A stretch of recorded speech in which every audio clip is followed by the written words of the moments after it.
Open your mind. The prophet of thought. It's the new dark exodus live. D.X.L. You know.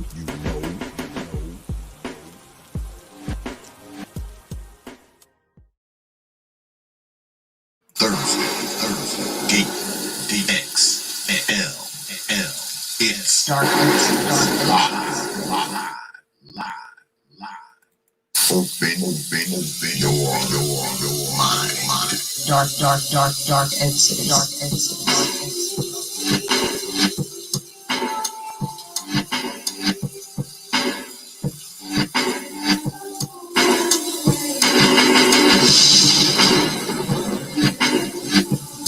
The protest. Dark exodus.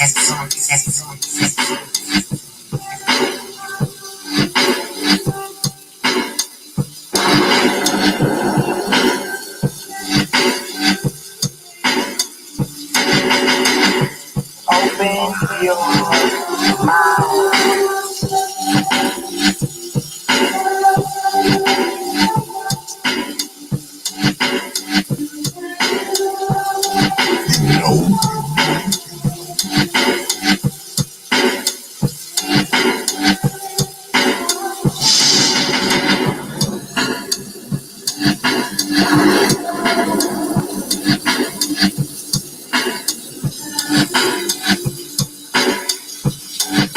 Yeah, you know.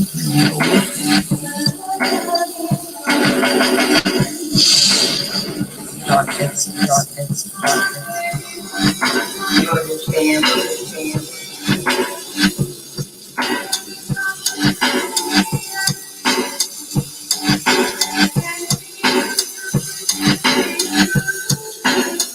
Yeah, you understand?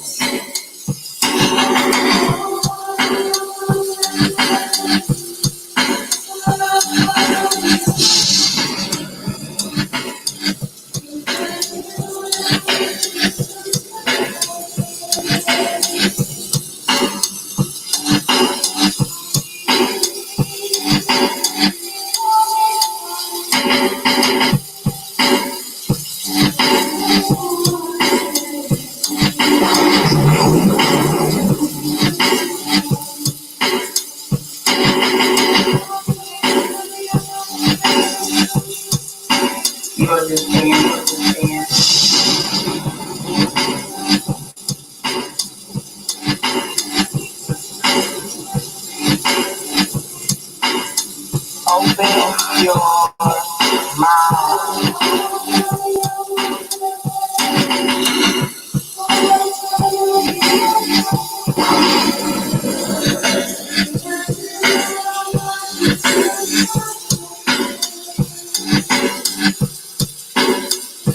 Dark exodus.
Yeah, X.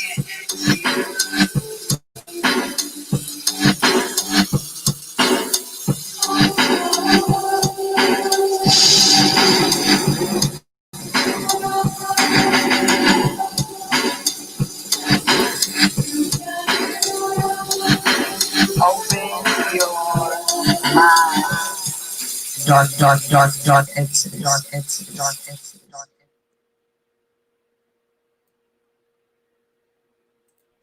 Open your mind. The profit of Peace, thought. everyone. You may have noticed the super chat icon is missing because T.P.O.T has been demonetized. Yes, so if you would like to show your support, we would really appreciate it. If so, you have to use the Cash App or StreamYard donation tab. We won't let the speech police at YouTube stop you from showing your support to T.P.O.T. Remember, StreamYard and Cash App is how you donate to T.P.O.T. Thank you. And one more thing, folks. Kiss my black ass, YouTube.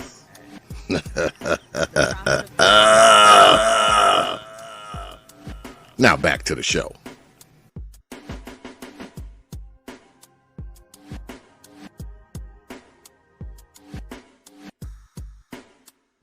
You know.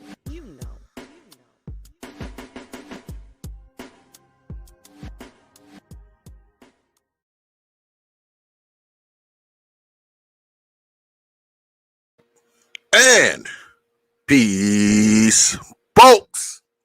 Welcome back to another edition of the Proper Thought series right here on the old T.P.O.T YouTube page. I'm your host, X, of course, but you knew that already. That's why your black asses are here. Tonight, very special guest tonight. I got a lot of respect for this brother. He speaks with a lot of passion and conviction. And he's one of those brothers who are after my own heart because he's a brother who has received custody or gained custody or taken custody, however you want to say it, of his children, as I did when my kids were younger. Brother Nate, I got a lot of respect for this brother. He gonna come on, he gonna chop it up tonight. All right, but before we get started, y'all know I always start off with thanking all of you for what you do, man. You show up here every damn week. You watch these videos. You share these streams, man. You come to these debates and you support with your pennies, your nickels, your dimes, your quarters, and your 50-cent pieces. And it's appreciated, man. I appreciate all you good folks out there, man. I appreciate all you good folks here. I just do. Because you don't have to do it. You don't have to show up here every week. You don't have to listen to these damn live streams. You don't have to subscribe to this channel. You don't have to watch these damn videos. And you damn sure don't have to cough up your hard-earned coins. But you choose to do so. And for that, I'm grateful. I'm honored. I'm humbled. I'm appreciative, man. I appreciate all you good folks, man. And, I can't say it enough. I know y'all get tired of me starting a show like this, but this is like the 99th show that I've started like this. So it's not like I'm going to stop anytime soon. So the only way you're going to stop me from doing it is if you stop supporting me the way you do. And it don't seem like y'all going to do that. So you just better get used to me saying thank you every damn night I come on here. Because you good folks, man, y'all help this program run, man, and y'all support this show. Good, bad, ugly, or indifferent. And I thank you. I thank all of you. All right? All right. Let's get at it. Like I said, we're going to be throwing down with my man Nate. Let me bring him up without further ado. Hey, brother Xavier, how are you? What's good with it, man? What's good with it, man? It's good, man. I was looking forward to it, man. I appreciate looking it. forward to the night, man. I know you're not too familiar with me. This gentleman has given me access to his platform. He literally does not know me from a can of paint. And I hope I don't disappoint him. That's all I can say.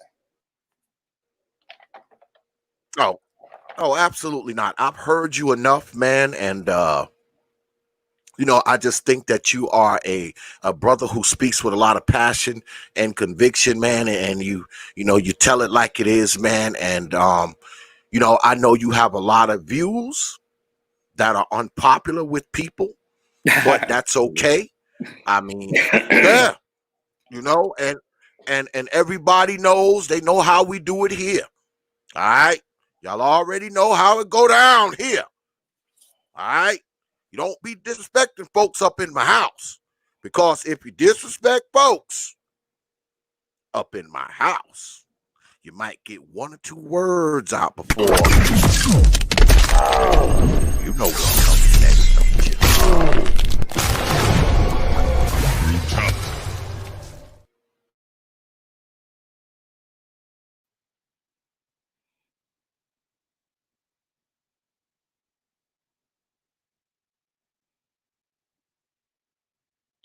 I'm ready when you are, bro. Just don't do it, okay? Watch the goddamn stream. Show some damn respect, because y'all know how we do it here. X likes order in his court. All right? All right. Now that that's all cleared up, I wanted you to come on tonight, Brother Nate, because I think you and I are in agreement on who is really the most unprotected. Now, we always hear, women are the most unprotected, specifically black women are the most unprotected people in America, and which I think is totally nonsense. They've had free reign for the past 50 years. That's why shit is the way it is. I don't believe that they are the most unprotected people. I believe black children are. People often hear me get on here and I talk about these old mamas. Y'all know I'm gonna hit that trigger at least 5 times tonight. And I say that because, let me get one thing clear. I don't really give a shit what grown adult ass women do. Do whatever you want. Run and rip, hang out, smoke crack, slang your old funk box wherever you want to slang. Do all that. My problem is when what you do affects the little tykes. When it affects the little, what's good with it, Roast Master? I see you up there, brother. My problem is when it affects the little ones, because they're innocent. They didn't ask to be here. They didn't ask to be left home alone while you go to the trap house. They didn't ask to be freaking tortured and beat and molested by the dudes you trape in and out the house. They didn't ask to be living in a situation where they can't eat. They can't wear decent clothes. They can't wear decent shoes. Have a place to clean themselves. They didn't ask for any of that shit. So when you start to do shit that affects them, that's when I get pissed. Because I say again, I don't care what grown ass women do. I really don't. All right? I don't give a shit what grown women do. When the shit starts to affect the little tykes, I'll say again, that's when it's a problem. And that's when I start jumping on these old mamas. Mama! That's when I jump on. But Brother Nate, go ahead and take it away. I'll well, if you disagree with me, you can say that too, but I'll let you take it away because you my guest of honor. Go ahead, have at it. Well, the only thing I want you to do, Brother Xavier, have you ever watched a dog trainer let a dog loose that wants to run the yard? He grabs the collar, he unlatches the leash, he lets go of the collar, and lets the dog run the yard. Just let me run the yard, brother. Yep. That's all I need to do. All right. So, folks, again, I'm Little Big Nate. I've been coming on to people's panels now for approximately a couple of weeks.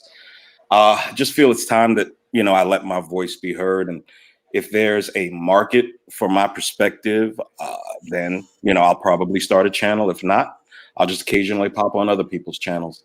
The Cash App support and PayPal support that you show Brother Xavier is going to help me determine whether or not I need to start a channel at all. Now, we got a small audience. That doesn't mean anything. Oh shit. Oh shit. Well, they didn't already stop. They done already started. I'm trying to pull my shit up. This is an Android. Okay. That's excellent. That's excellent. I'm going to upgrade to an iPhone at some point. That's excellent. All right. Let me go ahead and shout them out. Before you go in, Brother Nate, let me go ahead and shout them out. All right. Good look. Good look on that Cash App, Brother Cool Gent. Good look on that Cash App, Brother Kareem. Good look on that Cash App, Brother James. Good look on that Cash App, Brother Eric. It is appreciated. My brothers. I appreciate y'all, man. I do. Brothers be looking out. All right, continue. My bad. Continue, Brother Nate. No problem. For the gentlemen and ladies possibly that have contributed, I want to tell you from the bottom of my heart, I thank you. And the amount of money you give to Brother Xavier's platform, again, it's going to help me determine whether or not I need to start a channel. I don't want the same 4 or 5 brothers going too deep into their pockets, especially, these uncertain times. But excuse me, I want everyone who appreciates what Xavier does, appreciates him letting a man like me come to his panel and speak my mind unhindered. I want you to contribute to the brother as best as you can, because when he lets me know how I've done compared to other people that have come on this panel, it'll help me determine what I should do next. Okay. Now, I am going to be discussing, Brother Xavier called me and he told me what he wanted the subject matter to be. I was under impression he might let me pick the subject matter, but I'm fine. This is something I'm passionate about. And what I'm about to say is going to be incendiary. It's inflammatory and it's going to upset some people. I am not trying to upset Black women. I'm not trying to upset women. I'm not here to debate with you, beloved. I'm not. I am here to give you proper guidance. I know you operate under the illusion that no Black men can do that. There are no Black men who could properly guide a family, a community. There are no Black men who could help you avoid all the landmines that this country and this American culture has put out there for you to step your beautiful little manicured toes on and blow up half your body. And then you're left there unable to do anything and completely dependent on the government and a particular political party for all that you need because you're completely disabled now. I am going to show you that, number one, the most unprotected group of people in America are not American women, not by a long shot. It's not Black American women, regardless of what you sisters have been told. The most unprotected group of people in this country are America's children. And I'm going to prove it to you this evening, okay? Now, I need you to bear with me. I'm not an expert at this. I've been doing this for about 2 weeks now. I came in contact with the manosphere about 2 years ago. The first person I heard was a brother by the name of Obsidian. Then I heard Angry Man. Then I saw O'Shea. And then I became familiar with all these brothers whose opinion was oddly enough very similar to mine. And it was shocking. I had almost given up. You know, I've got a small group of friends that I associate with. I was under the impression that, wow, you know, there are Black men who think like me out here. Now, we have no mainstream media platforms where we can discuss anything. You do realize that, especially to all my Black women that are listening. You have complete control over mainstream media venues like MSNBC and CNN. You have Madame Noir, Essence, Ebony, Jet, even Black Enterprise. These are all publications that lean their whim to placate you, beloved. That's what they do.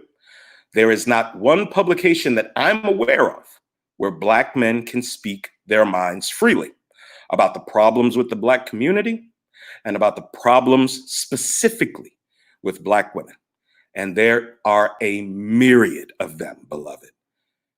Any critique I give of Black women, I need you to understand this, ladies.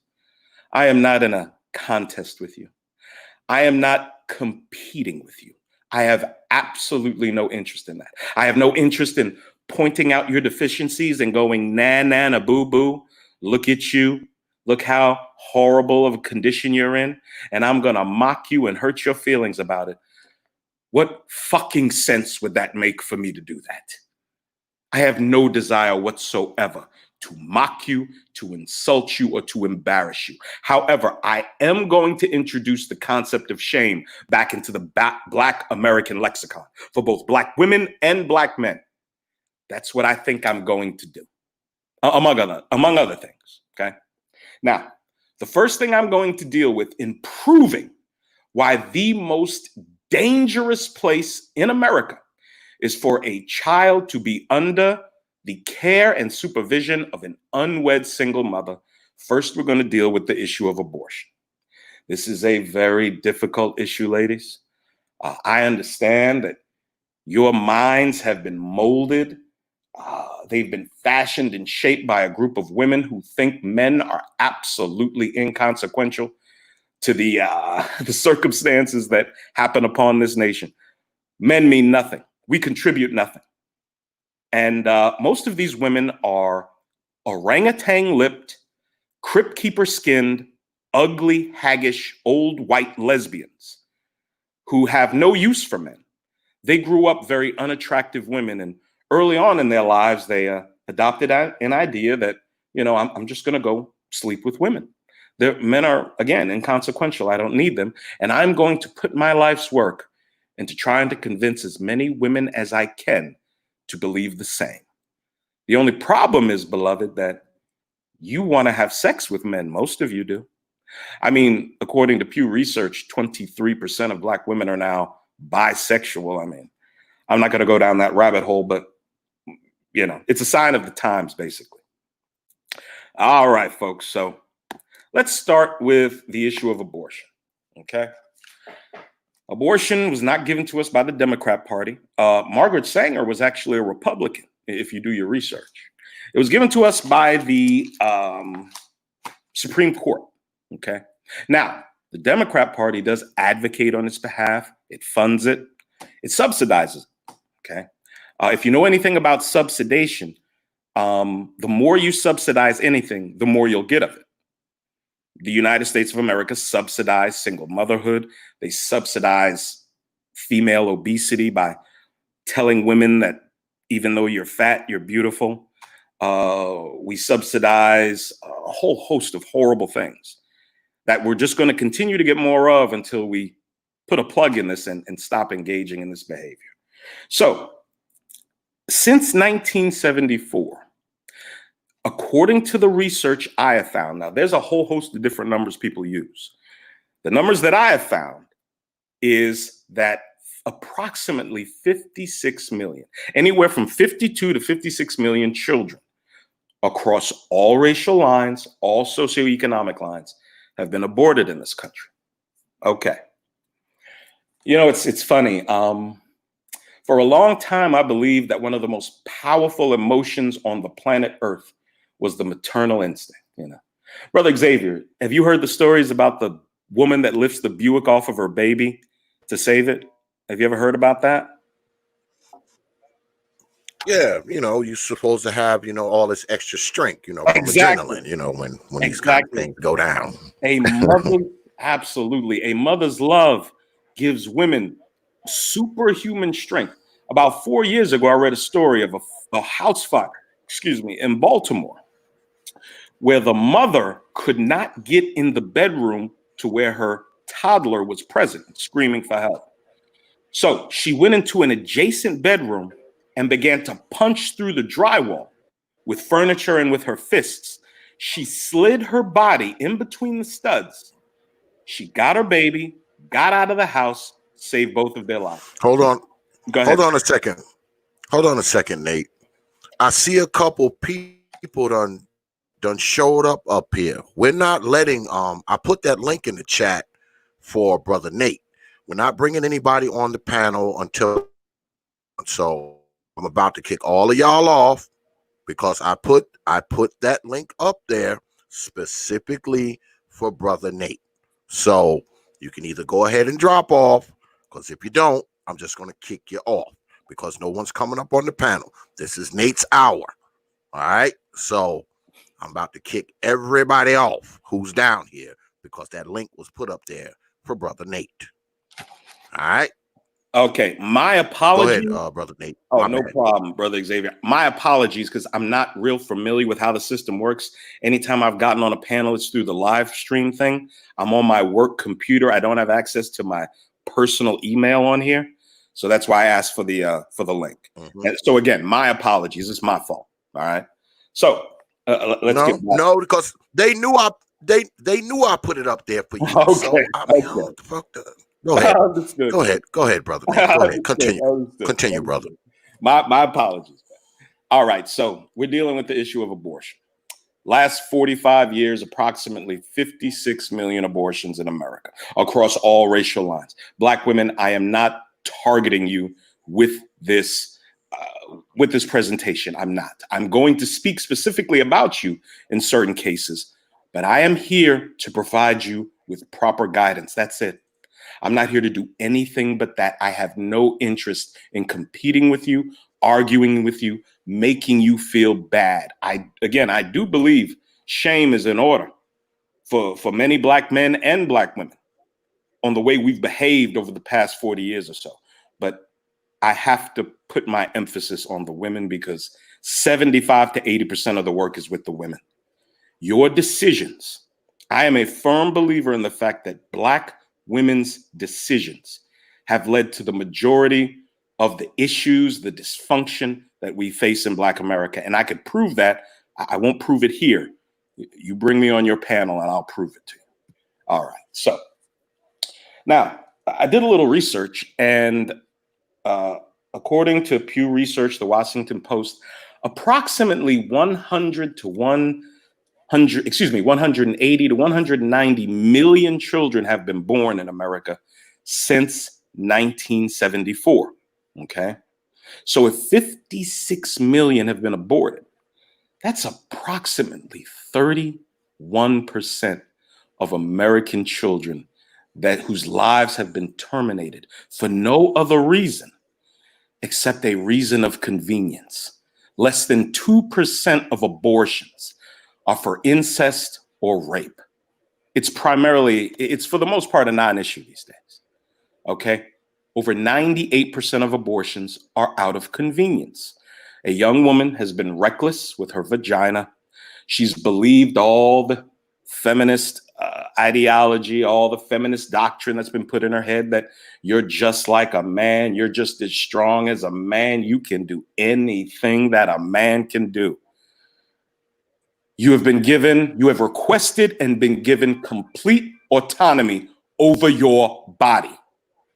Black men play no role whatsoever in what decisions you make to do with your life. Not even your father has a say in the men you date. Your minds have been so polluted and corrupted with this filth and this depravity. The idea that the man that helped raise you, the man that's instructed you and cared for you, should play no role in helping you pick a mate for yourself. What other individual has a more vested interest in picking a proper mate for you than your father? For those of you women who have had fathers in your lives, we all know the number. It's between 73 and 80% of Black American children today are born to unwed single mothers. This is a tragedy, folks. It's a Holocaust level tragedy. And we downplay it. You know, Black women love to talk about how, you know, they don't need no man. Ain't no man gonna control me. Ain't no man gonna tell me what to do. Well, I just want to ask you, ladies, how is it going? How are you doing with all this independence that you so proudly proclaim on all your panels on YouTube? The strength and independence that you have that allows you to make whatever decision you want to make. And oddly enough, have no accountability for it whatsoever. I mean, most people that want independence will take the responsibility for it. The founding fathers wanted independence from England. They were prepared to take responsibility for it.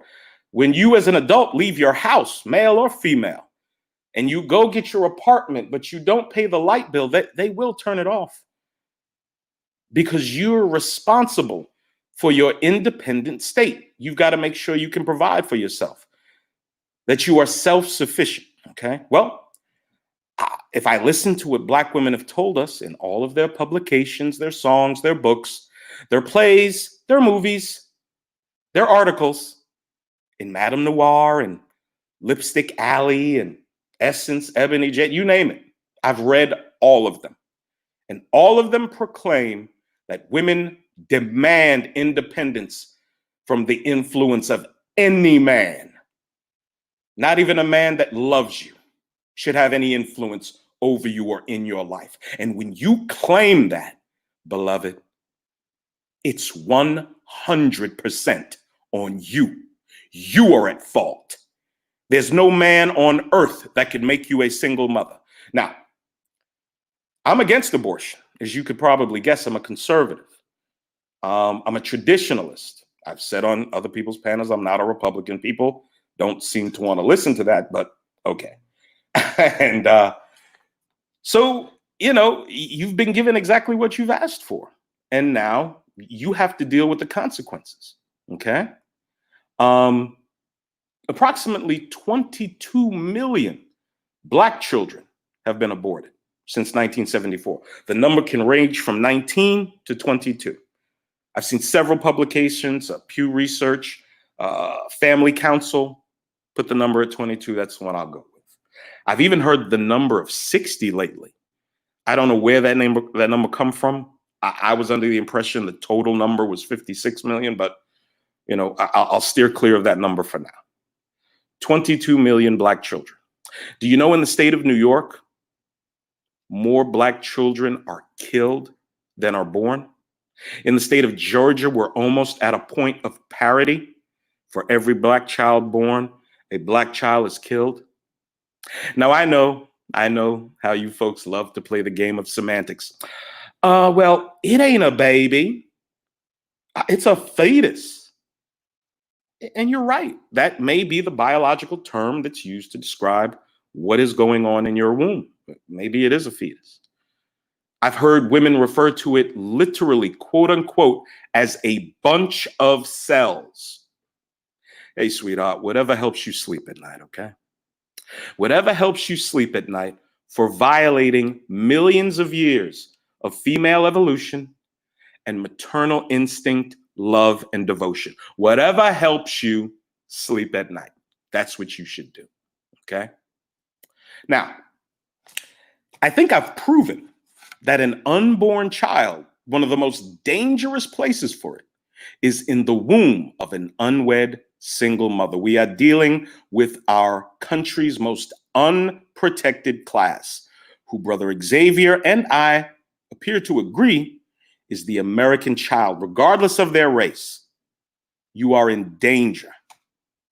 The single motherhood is like a farm league for America's future criminals. This is not an exaggeration, folks. This is the truth, okay? Now, let's deal with poverty. A child born to a single unwed mother is 40% more likely to be in poverty. Now, 40%, you can make the argument, it's under 50%. The odds are still in your favor. Would you cross a street where there was a guaranteed chance of 40% that you would be hit by a bus and die an excruciatingly painful death? Would you cross that street? Just ask yourself that, okay?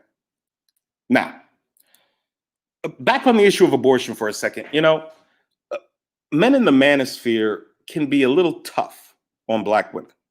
I understand a brother's prerogative to say, fuck Black America, and as they walk out the door, they put their middle finger up, particularly to Black women. Fuck you. You've told me in no uncertain terms you don't need me. You're better than me. You're smarter than me. You're more accomplished than me. You are head and shoulders much more than I am, and you should be running the Black community. So I don't have any issue with brothers that do that. You want to leave? You should leave. And you should gear your channel towards working towards that goal for as many Black men as you can convince. I take no issue with what you do, brother. However, there is a contingency of Black men who still would like to be with Black women, whether they be ADOS, whether they be foreign. And the only place that I've noticed Black women are going to get any truth whatsoever is this platform. I challenge you to name another where Black men can unhinderedly tell Black women about the problems we have with them. And even we're not unhindered, to be honest. Brother Xavier has been demonetized. That's a hindrance. I don't know exactly what happened. Maybe he'll elaborate that at one time or another, but the brother's paid a price for the sentiment that comes from his platform, which is wrong. Excuse me, I gotta take a sip of water. So let's see here. Sister Fantasia in 2004, she had a song, and it was celebrating single motherhood. My God, boy. I remember when the song came out, I was driving. I'm an auto damage appraiser. You know, I drive around in my car, going to look at claims and stuff. I write the estimate, manage the repair process with the shop, pay the shop when it's done. And this song came on the radio, and the chorus was B-A, B-Y-M-A, M-A. This goes out to all my baby mamas. Now, I don't know what person could celebrate single motherhood in this country. And by the time my presentation is done, you will concur with me. There's nothing in it to be celebrated. If the circumstances are such that you're pregnant, I advise you to give birth to the child. Sisters have said, well, how are you going to be against abortion and then attack Black women for having babies? And look, I agree. There's some contradiction there. But with me, when you're talking to me, the one child you have should be so profound an event that everything about you changes. You know, we talked about maternal instinct. Black women, because of how they're taught and who they listen to, have been completely cut off from access to their nature. Black women don't lack femininity, they just don't ever access it. Ladies, femininity is not something you can put on like a shirt or a pair of shoes. It's not something you should be able to take off and set aside.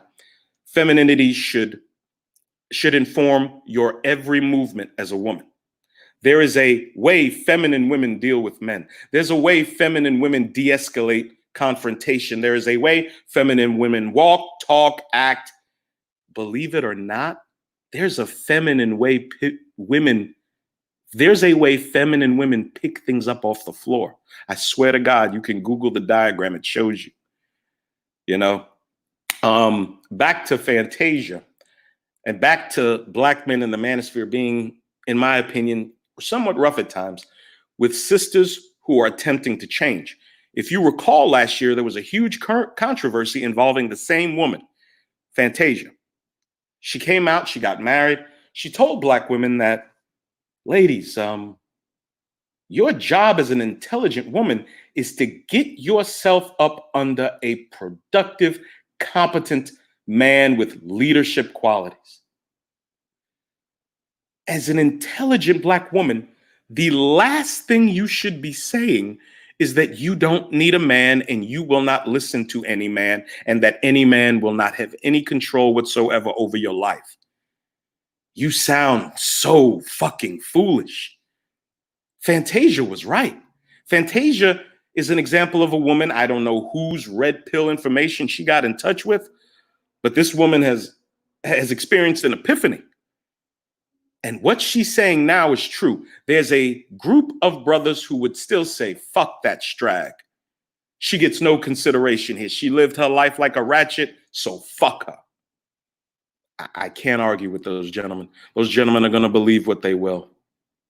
I personally believe that where there's life, there's hope, always.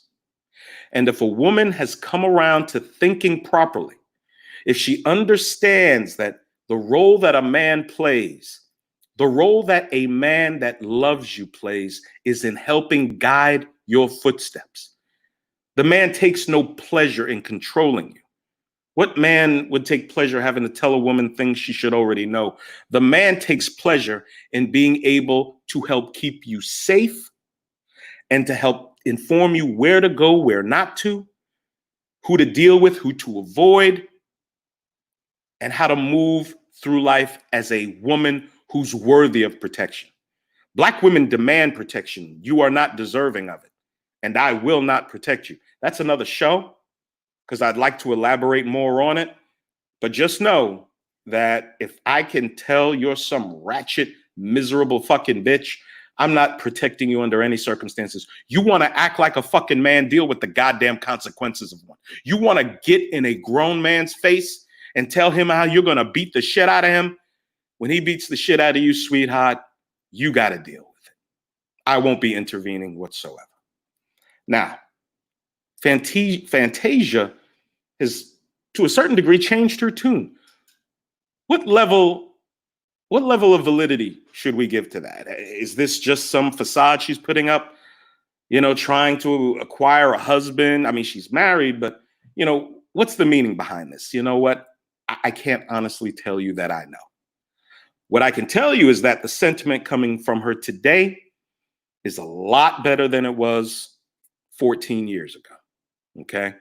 So should brothers be as hard as they are on sisters who are genuinely trying to change? And this is the only platform I'm aware of where that could happen. Maybe you should rethink that, bro. That's all I'm going to say. Okay. So now, again, let's move on to poverty.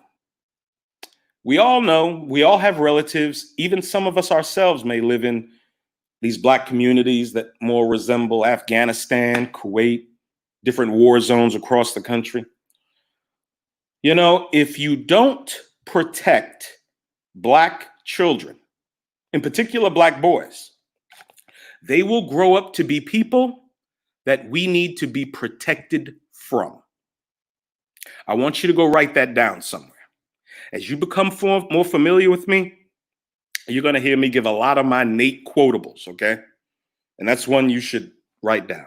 The more black children grow up through their adolescence and most informative years unprotected, the more likely they will grow up to be people that we need to be protected from.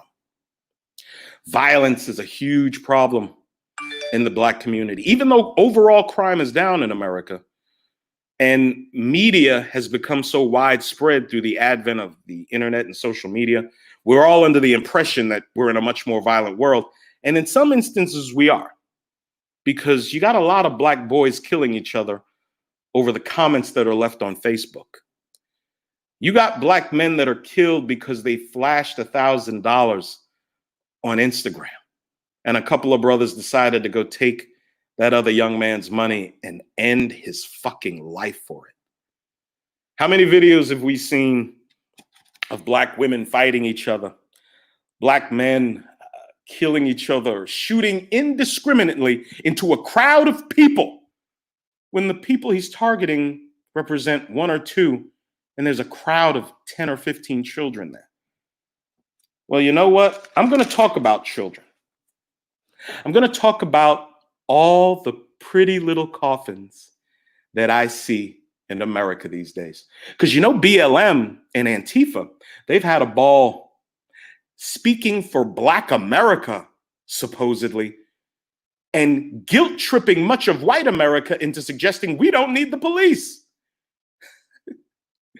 It's amazing. We don't need the police. Well, let me tell you something, folks. According to the New York Post, the month of June, there was an increase of 79% of criminal behavior from the month of June in 2019. A 79% increase. Now, that may not be a lot to some folks. It's quite a lot to me.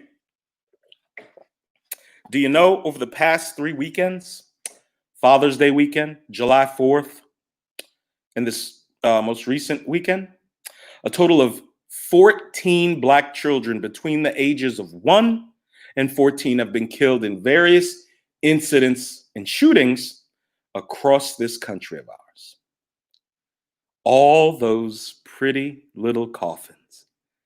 You know, the average American man's height is like 5'9". The average American woman's height is approximately 5'4" or so. The coffins should be a lot bigger, you know? They should be so much bigger than they are. But these fucking coffins are 3 and 4 feet long. Usually coffins are carried by 6. A lot of these coffins are carried by 2, sometimes only 4 men. That precious little body in that coffin.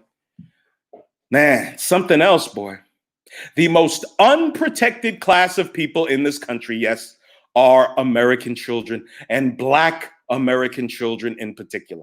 Let's talk about these children, these 14 Black children that have been killed over the last 3 weekends in cities like Baltimore, Atlanta, New York. I'm going to deal with one in New York. His name is D.X.L Gardner. He was killed 3 days ago. D.X.L Gardner was 1 year old. What a life, eh? He got a whole 12 months out the deal. Good for him. And good for his mother. Mr. Gardner, yeah, he's a 1 year old, but I'm going to call him Mr. Gardner. Mr. Gardner was killed as he sat in his stroller in Brooklyn at a 4th of July cookout. And someone started to fire indiscriminately into the crowd of people that were there. They targeted 2 men. One was 25, one was 27. One was hit in the groin. I believe one was hit in the leg. And the unintended consequence of this retaliatory action was the death of a 1 year old Black boy. Now, he's a Black boy, so ultimately, what value would he have served to the world, to this country anyway? He's a conquered, right, Black woman? He's a dusty. The young man never had an opportunity to demonstrate his abilities to be productive and at what level he would be productive. But let's rest assured, Black woman, that if I listen to you, I know that he was going to grow up to be a dusty. He was going to grow up to be an inconsequential member of the male community of America, a Black male, someone who serves no purpose whatsoever except to impregnate random, strong, and independent, perfect Black women. Okay? Now, you would think that when a woman has a baby, that all those maternal instincts that have transformed themselves over millions of years to what we have today, and that a mother's first inclination would be, oh my God, I'm pregnant. The man I'm pregnant by, I can depend on him for whatever I can depend on him for, but ultimately, I'm the woman. I'm the one responsible for this situation, so I've got to do the very best for my child. I live in a community that closely resembles a war zone. You know what? I got to get me and my baby out of here. Now, that's what I, thinking as a woman, would think a woman would say. But D.X.L Gardner's mother didn't think that. D.X.L Gardner's mother saw no problem living in a community with a 30-40% unemployment rate, with a 60-70% single mother household run statistic that predominates the community, where gunshots and things being stolen off your porch are a regular occurrence, where no one seems to know who shot who and why, even though there was a block full of witnesses. Because we don't snitch, right?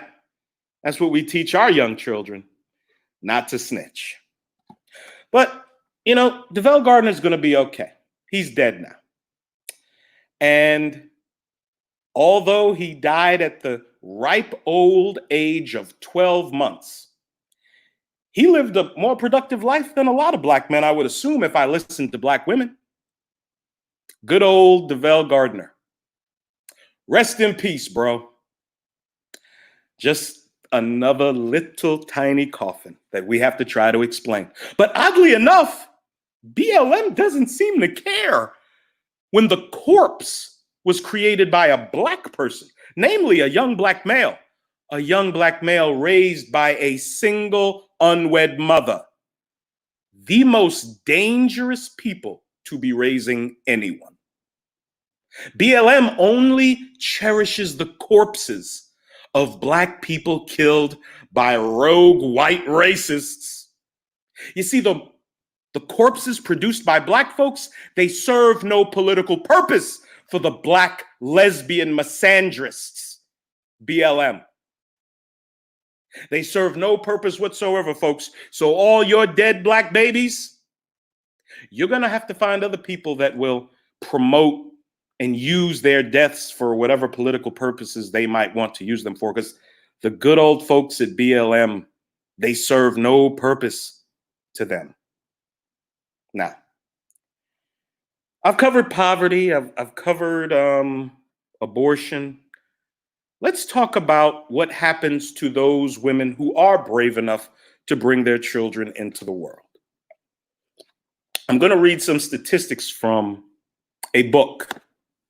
This book is written by someone you're not going to like. As I told you, I'm a conservative, so believing vehemently in the concept of free speech that our founders spoke of in the Constitution, I believe that I want to hear everybody's voice. I'm perfectly fine listening to someone who's, as long as they're telling me the truth, I don't care what their personal beliefs are. The name of the book is Guilty: Liberal Victims and Their Assault on America. This book is written by your favorite white, racist, female, blonde-headed Republican, Ann Coulter. That's right, folks. I am going to quote from a book written by somebody that hates Black people, goddammit. And you know she does, Nathaniel. She hates Black people. She's a conservative. She hates all Black people. Look, sweetheart, I don't know if Ann Coulter hates Black people. She very well may. I don't give a fuck if she hates Black people. I literally don't care. The only thing I care about is what Ann Coulter telling me true. That's all that should matter. Is it true? Somebody's reasons behind why they're saying what they're saying, we can debate that all day. I don't give a fuck if she hates Black people. God damn it, there's a lot of Black people I don't like. There's a lot of white people I don't like. Do you think white people sit around giving a fuck whether or not I like them? They don't give a shit. They go on about their goddamn business. They build and maintain their civilization, and they run the fucking world. What do you do? What do you do? So, in her book, Guilty, Liberal Victims and their Assault on America, Ann Coulter goes into a litany of statistics that I had never heard before. I knew that single motherhood was damaging, that it was really stunting the development of Black America and of America as a whole. We're at a point now where almost 40% of American children are all born to single out-of-wed mothers. That's right, across all racial lines, folks. So no need to take everything so personal, Black ladies. You just don't need to do that. Now, in her book, I'm going to read off. I read this book. I got it out the library. Me and my children would go to the library all the time. And this is one of the books I got, when I was coming of age into my political leanings and my political beliefs. And I was reading a whole host of books from different academics, Pat Buchanan and Coulter.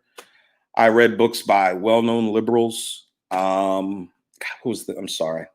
The name escapes me. John Kerry. I read some of a book by John Kerry.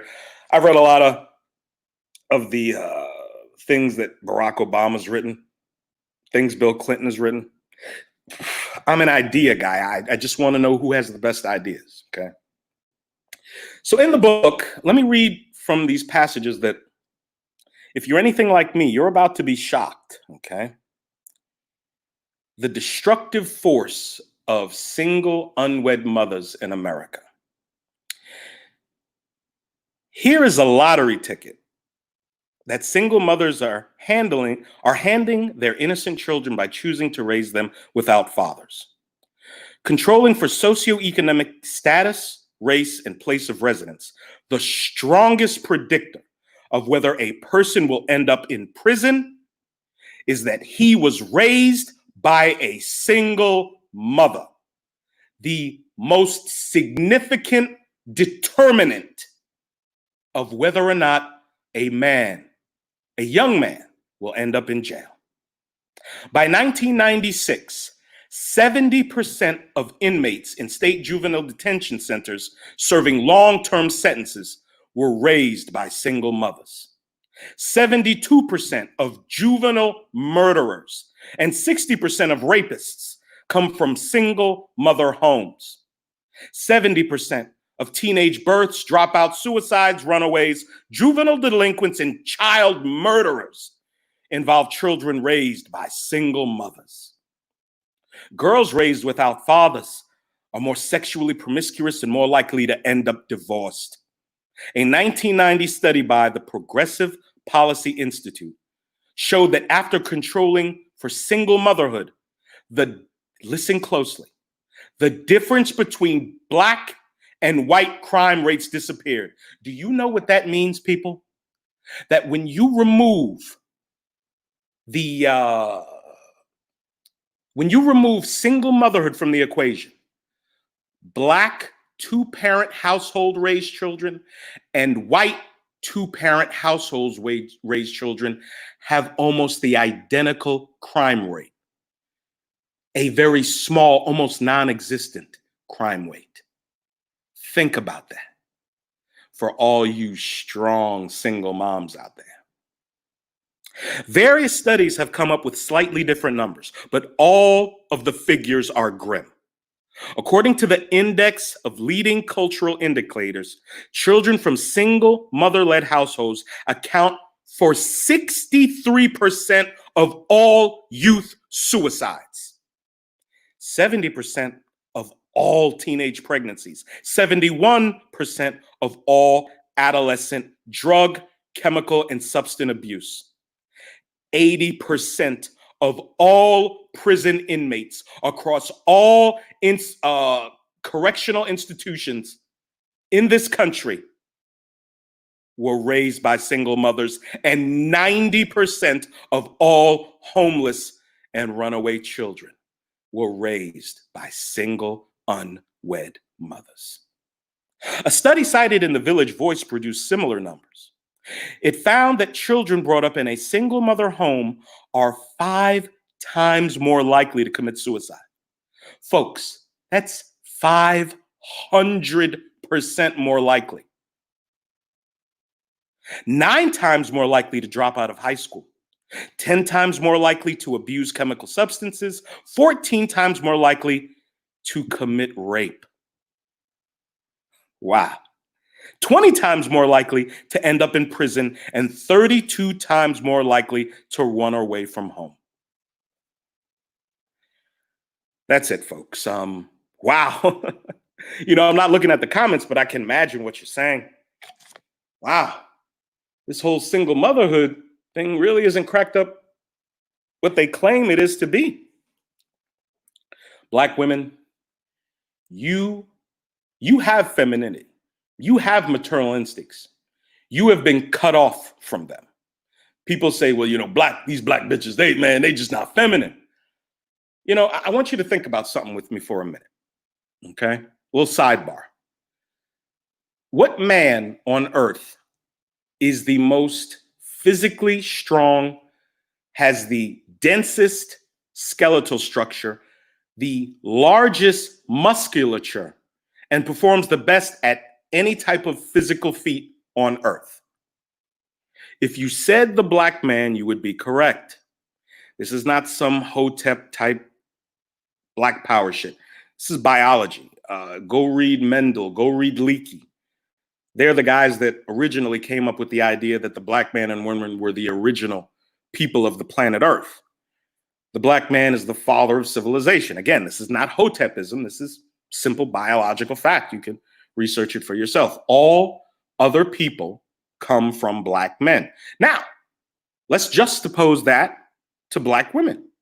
If black men are the father of civilization, I would assume, and I could be wrong, I could be wrong, that black women would be the mother of civilization. You gave birth to every race of woman on the planet. If you're the mother of civilization, you would be the mother of femininity, because all these other seemingly feminine women got their femininity from you. Why are you routinely considered the least feminine woman in America? It doesn't make sense. It doesn't compute, you see? Well, one thing I can say about black women is that they are the most supportive of feminist ideology. That's hands down. 55% of white American women voted for Donald Trump in the last election. So much for the sisterhood there, ladies. 95% of black women voted for Hillary Clinton. That tells me a lot. And throughout the last 10 elections, black people, not just black women, but black people have voted for the Democrats to the tune of 90+%. Now, what you have to understand, largely, black men simply follow in the footsteps of black women. Black women run the black community. You can disagree with that all you want, but everything I see is I've traveled across the state of South Carolina as an auto damage appraiser. And before I moved here, I lived in Memphis, Tennessee. I have traveled to some of the most depressed, crime-ridden communities that you can imagine. I've had to walk up to groups of black men surrounding their Lincoln Town Car or their Grand Marquis that I came to write an estimate on. And every brother I'd approached, I'd say, hey, sir, I'm here to look at your vehicle. I would explain the process to them, firmly shake their hand and say, you have a good day, sir. Always showed them the utmost respect. I don't care where you're from.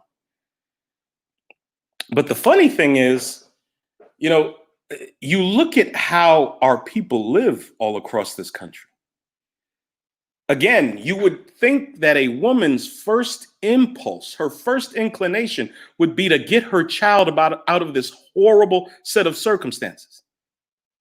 But unfortunately, it's not, I'm going to deal with a couple of more issues, then I'm going to wrap this up, and I'm going to let Brother Xavier, ask me any questions he might have. I have my own story of abortion. I'm going to give you some insight into my life. I'm a single dad. I got custody of my children when they were 2 and 5 after my divorce.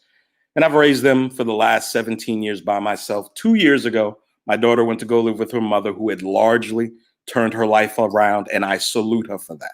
I genuinely do. It's part of being able to give a woman credit when she genuinely has changed her ways.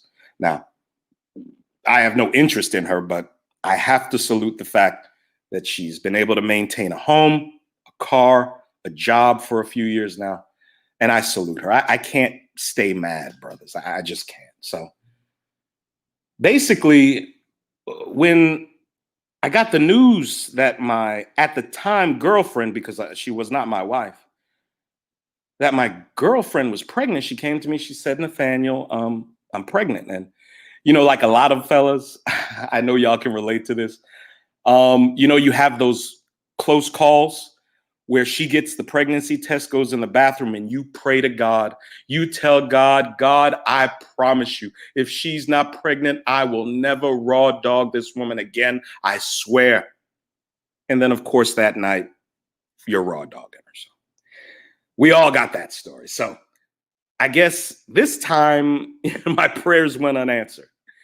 And she comes out and she tells me, Nathaniel, I'm pregnant. And I was 22, 23 at the time. Didn't make a lot of money working in retail. And I grew up my most formative years after the age of 11 without my father. It was about 11 or 12. My mom packed us up and got us away from him. So I grew up being informed by my mother, and my mother is just like most Black women. You know, women are perfect. If something bad happens between you and a woman, it was obviously your fault. Women are infallible. Women do no wrong. They're made of sugar and spice and everything nice. And just remember that if there are any dysfunctional aspects to your relationship with a woman, if you want to see who's at fault for it, just look in the mirror. So that pretty much sums up most Black men's teaching from their single mothers, whether you ladies will admit it or not. So my first inclination was to say, well, you know what? We can get an abortion, you know? And don't fret, I've told my son this story. He's well aware of it. I said, you know, you can get an abortion. You know, I hear they're like $300. You know, I'll get the money together and, you know, you just go take care of it. And what was amazing is when my ex-wife first came out and told me, she had a look of worry, confusion, but a slight bit of happiness. She knew what type of man she had. But once I said, you know, we can go ahead and get that abortion, her countenance dropped. Her face it showed a sign of distraught and pain, like instantly. And she said under her breath, I could barely hear it. She said, well, okay, I'll find out what we need to do. So then my mind's racing, you know, ain't nothing wrong with abortion, God damn it. The Supreme Court said it's okay. Democrat politicians say it's okay. You know, it's a small group of Republicans that actually fight against it. The majority of them, honestly, I don't think could care so much about whether or not it's legal or not. It's more the conservative, religious Republicans that are against it, and they make their politicians fight against it. But, you know, who am I to argue with contemporary thought on what's right and wrong when it comes to what a woman does with her body? You know, I'm 23 years old. Abortion is okay. But then my conscience kicked in. And it hit me like a ton of bricks. I'm sitting in our kitchenette in our small apartment. She's starting to get dinner ready, just completely demoralized. And it says, what the fuck are you doing? You know abortion is wrong. You're going to kill your firstborn? Are you serious? And I said, whoa, you know, let's pump the brakes. She said, huh? I said, look, you know, I don't know how we're going to do this, but I'm going to figure it out. That's been my response to a lot of issues I've had to face in my life. I'm just going to fucking figure it out. I'll figure this out. 22, 23, not making much money, with a woman that I would eventually have to marry and break up with. But God damn it, I'm going to figure this out. And that's what I did. And I was given my son. My son is 21 now. When he was 18 after high school, he was a wrestler. He came and told me, he said, Dad, I don't want to go to college. We had been looking at schools in the Charlotte area. And I said, well, son, what do you want to do? He said, Dad, I want to fight in the UFC. So my son now is a Muay Thai and Brazilian Jiu-Jitsu practitioner. I've changed my garage around. I've turned it into a gym. We've got focus mitts. We have all sorts of pads, and we train. That's what I do. I train with my son. You know, I was on Bernard Riley's show about a week ago. And again, I've been doing this for approximately 2 weeks, folks, so you got to forgive me. I showed a picture of my daughter. If you want to see it, you can go back to see the last show I was on before this last show, and you'll see a picture of it. And I was instructed that that's not something you want to do. My daughter's 19 now. She's an adult.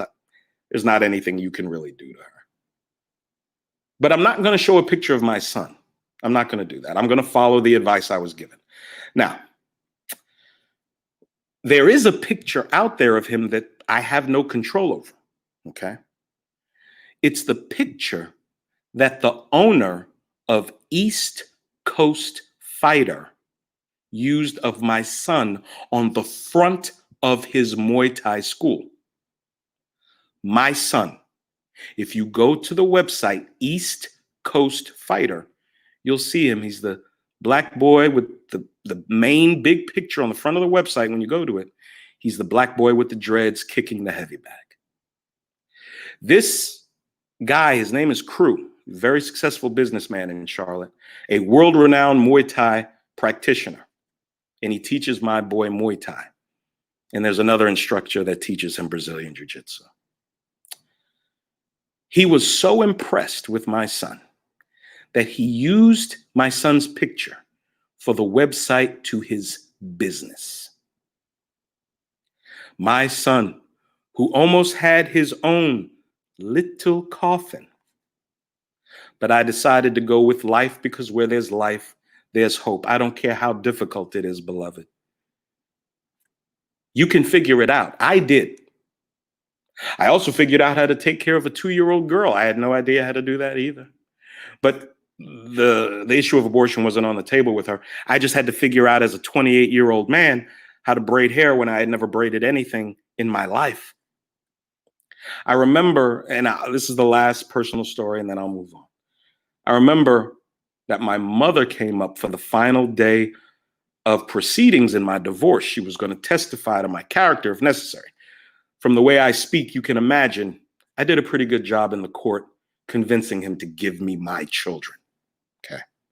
And you can do the same thing. Stop thinking, stop being defeatist and feeling that you can't get custody. I had people in my family and in my ex-wife's family telling me you'll never get custody. And here we are 17 years later, raised by me with no help from their mother until recently. My ex-wife is over $60,000 in arrears to me. She's never paid me a dime in child support, and I've never once taken her to court. Because that $60,000 is a small price to pay for my peace of mind. Well, after the proceedings, I was awarded custody, and we go home. Well, we go to pick up my daughter from daycare, and we head home. Me, my mom, and my son, and my daughter. My daughter has soiled herself. Her pull-up is, all drenched. So I put my daughter on the kitchen table. I put a towel down. I put her on it, and I start to change her. My mother comes up behind me, and she says, brother. That's what the people in my family call me, brother. She said, brother, what are you doing? I said, I'm cleaning my daughter. What are you talking about? She said, brother, you can't clean a girl like that. It's front to back. If you go back to front, you'll contaminate her. And I said, oh, shit. I didn't know that. I didn't know any of this shit. But I figured it out. And you can too. When I was on the breakdown, I think it was the first or second time I was on their panel, I came up with an idea that I had never heard suggested before. And if someone has suggested it, my apologies. the first time I heard it in the last 2 years was when I said it. Because Black women, after not listening to us for 40 years, after listening to people who have zero interest in even wanting to be with men, most of the leadership, most feminist leadership are lesbian. I mean, why are you listening to a group of women who have no need for men on how to interact with men? It puzzles me. So, excuse me. Oh my goodness, I lost my train of thought there. I'm sorry. So basically, my mom instructs me on what I need to do to properly take care of my child.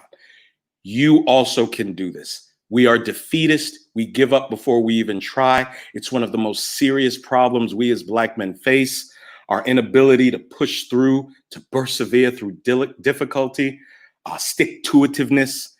We lack a lot of these character traits because we're raised by women.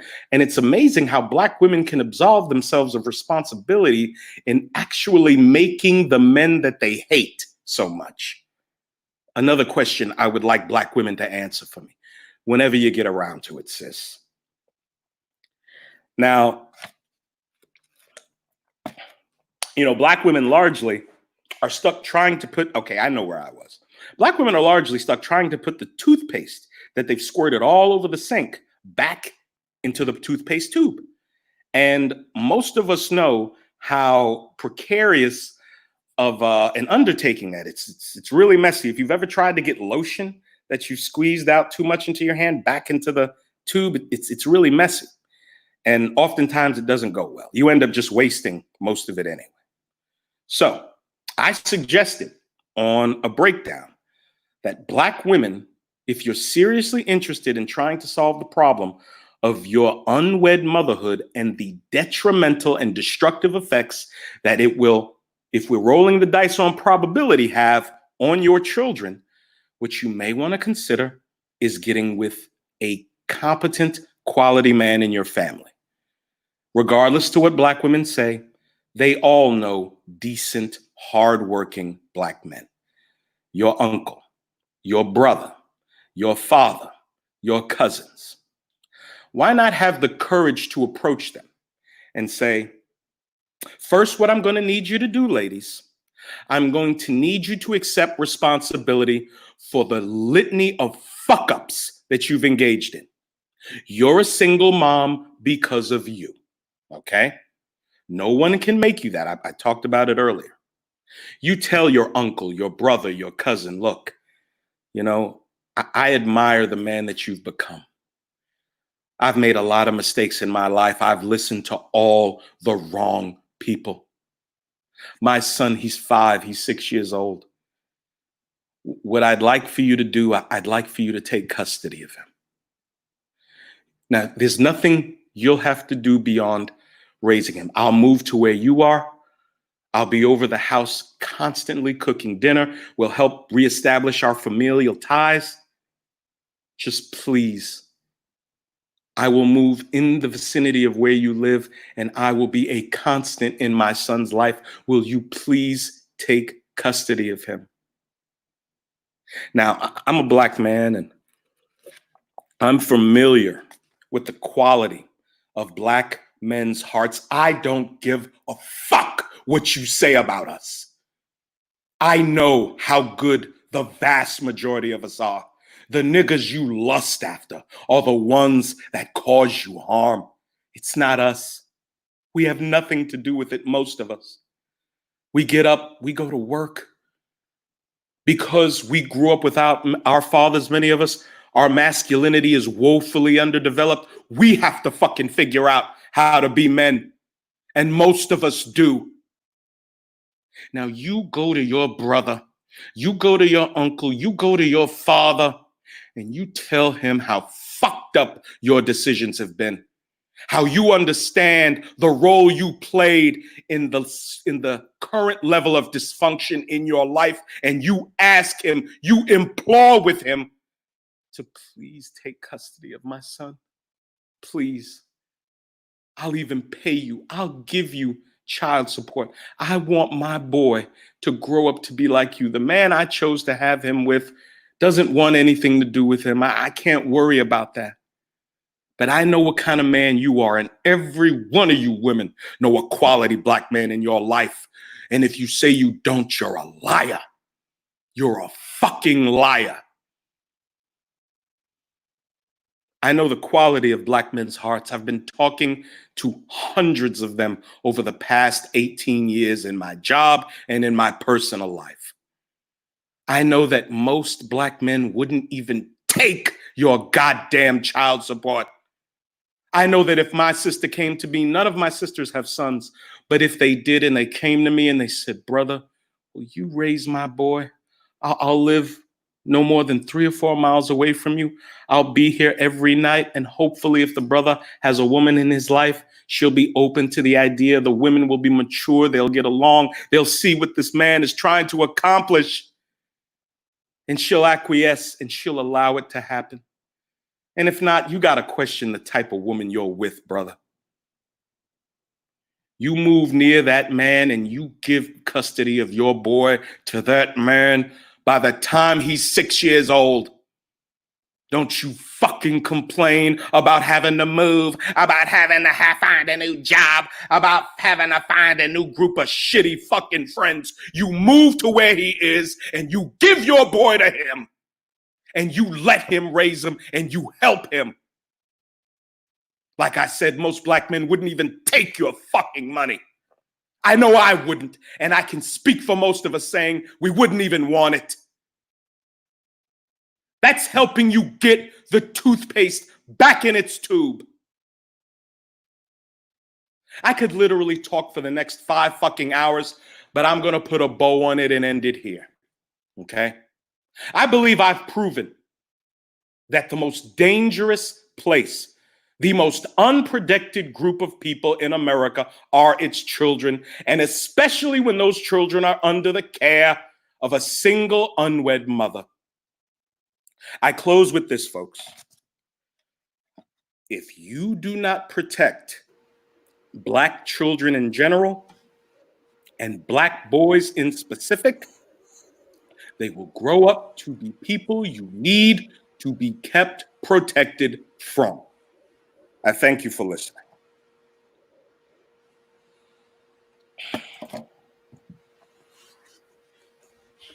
Now,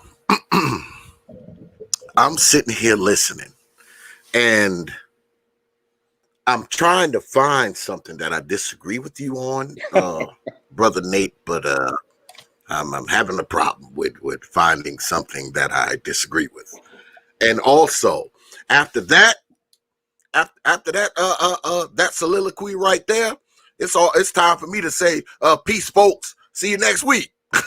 There's nothing really left to say. But this is the thing. I agree with everything you're saying, right?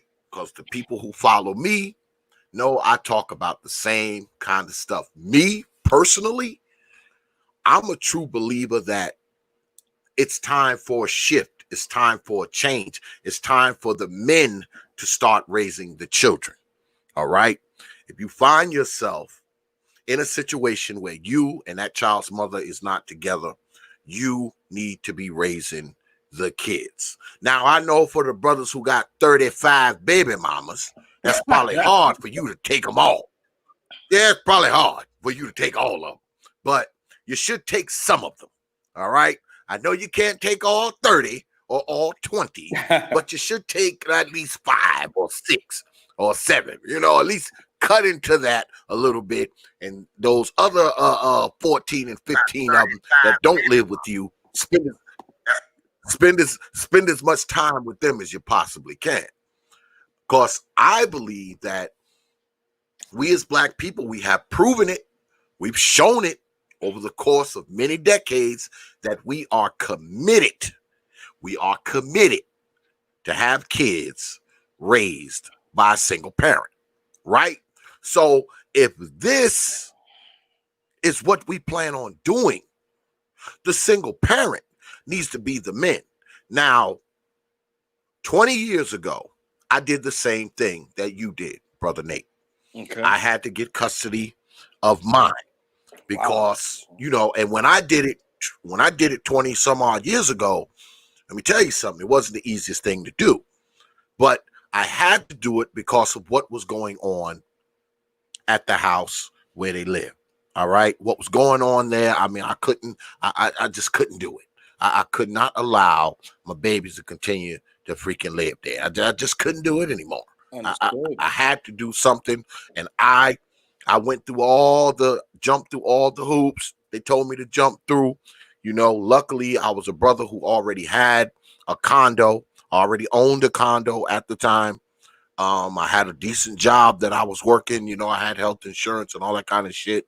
So it wasn't easy for me to do, but I eventually did it, and I'm glad I did it. And I think more brothers should be doing it. I think more brothers should be, well, first and foremost, let me back it up. I know a lot of times, brothers, we find ourselves sticking our penis somewhere where we probably shouldn't be sticking it. And we stick it somewhere, and we stick it right out there with no covering, no shield, no safety, you know, which are crazy bad things. All right. Those are bad decisions. All right. But I won't hold that against you, brothers. I won't, because I know we've all done it. I've done it in my youth. Stuck my penis somewhere where I shouldn't have stuck it at. So I won't hold that against you. Even if you mess around and knock the goddamn woman up, I won't hold that against you. But if you do happen to knock that woman up and you let her ass raise the kid all by herself, that I will hold against you. Absolutely. I will hold that against you. Because if you believe that these women can raise these children on their own, you need your goddamn head examined, man. You need your head examined, because we've seen it. We've all read the stats. We heard what Brother Nate said earlier. We know all this stuff is true.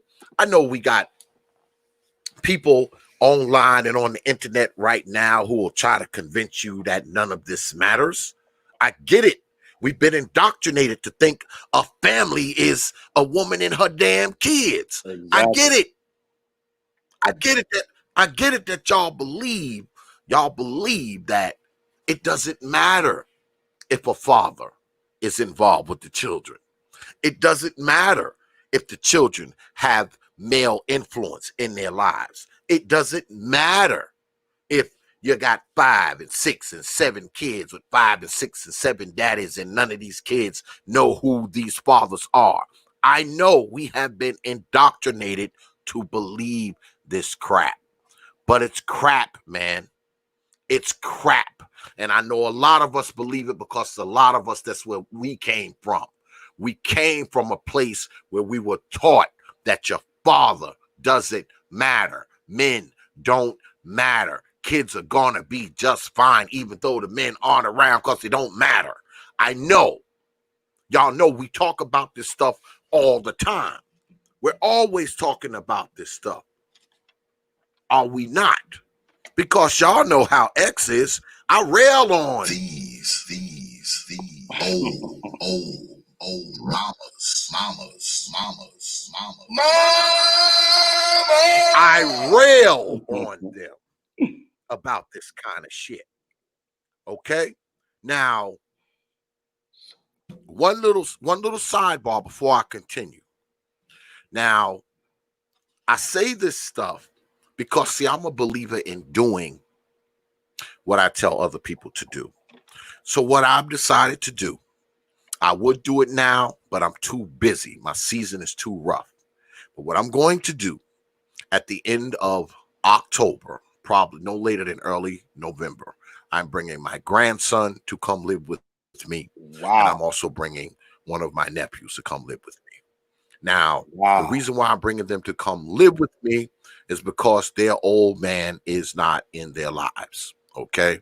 God Each one of damn. their fathers is not doing what they're supposed to do. So guess what?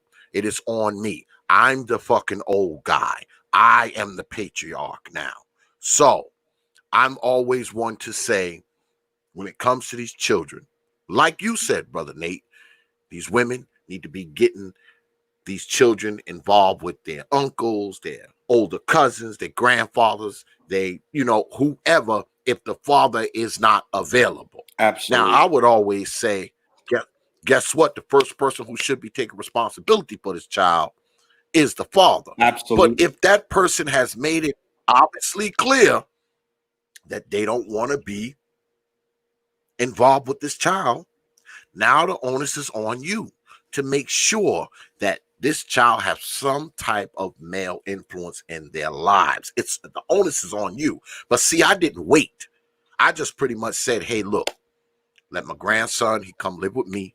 Let my nephew come live with me. And I didn't ask anybody. I didn't ask anybody shit. I told them. I told them. Yes, sir. And you know what they said? You know what they said? They said, yes, Okay. sir. All right. All right. That's All what right. they said. That's it. I They didn't said, ask yes, anybody sir. shit. Not asking you nothing. I'm not asking you anything. This is what's going to happen. And they were like, okay. And there it is. I have made the arrangements. I've made the financial arrangements. I'm getting stuff ready, for the rooms and all that kind of shit. So October, my grandson and my nephew are coming to live with me. Because, see, I know that mammies can't turn them into men. I know that the mammies can't teach them the shit they need to know. I know that mammies are going to do a horrible fucking job by themselves. Can I chime in, bro? I know that. Give me 1 second, bro. Go ahead. Did you hear what this man is about to undertake? He is about to bring 2 additional mouths into his house. I don't know what financial arrangements you've made with their mothers. That's none of our business. But regardless of whatever I don't need shit from them. Wow. Regardless of what they will, regardless of what they will or won't do, this man is about to have some extensive increased expenses in his life. And I would appreciate it if you donate to this brother's Cash App and PayPal. If we can't support men like this, we deserve nothing.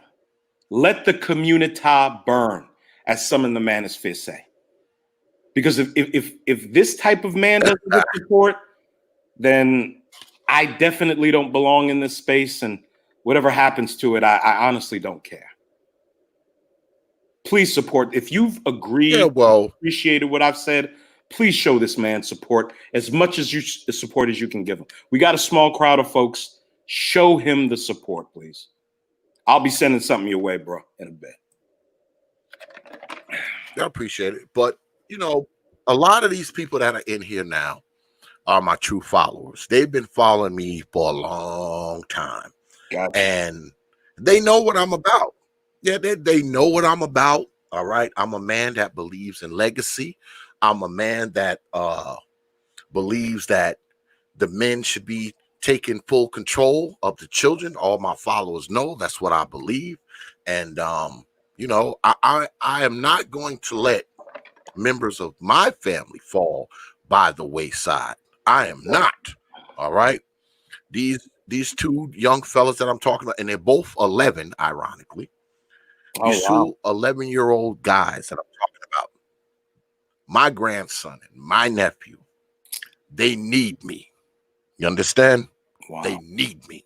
And like I said, I didn't ask anybody shit. I didn't ask these women, can they come live with me? I pretty much said, hey, look, those boys need to be staying with me. They're coming to stay with me because I don't think y'all are competent enough to raise these boys. Like I said, I didn't ask. I didn't go in there asking shit. This is how it's going to be. When you want to come and visit them, you'll be visiting them at my house. I mean, because that's going to be their damn address. Not here with your ass, ruining them. I basically told them, I'm not going to stand by and watch you ruin these boys. I'm not. So they coming to live with me before the year's ended. You know, I got to make a few arrangements, you know, here and there, you know, but I ain't worried about it. You know, I got enough room for them, you know, and I got the resources to manage it. So there it is. I would probably do it even if I didn't. Even if I didn't. Bruh, I probably you still would do make a way. Just like I Principle. said, you make a way. You'll figure it out. Exactly. Yep. Man, I mean, you look. know, and I suggest that. And like you said, Brother Nate, these women need to go ahead. They need to go ahead and give these boys to their uncles, to their cousins, to their grandfathers, to competent men who can turn these boys into men. Absolutely. So you don't got somebody that you're growing up in your house running around shooting folks and robbing liquor stores and knocking old ladies in the head and setting fires and selling dope and doing all this bullshit. And in then, and out of the damn penitentiary. Then when a white cop kills him, then we all need to mourn. That poor baby, he was so precious. Why did those police officers kill him? Well, ma'am, you know, he was caught in the commission of a crime. Things got out of hand. Well, you know, there's never a reason to take anyone's life, you know, Brother Xavier. So. But yeah, man. I mean, we need to be doing it, man. I often hear talk on these airways about people saying, "Oh, you guys need to come back to the community and mentor these kids," and the bullshit. Members of their own family who are already there should be mentoring these boys. All right? There shouldn't be some outside people. Where are these boys? Okay, fine.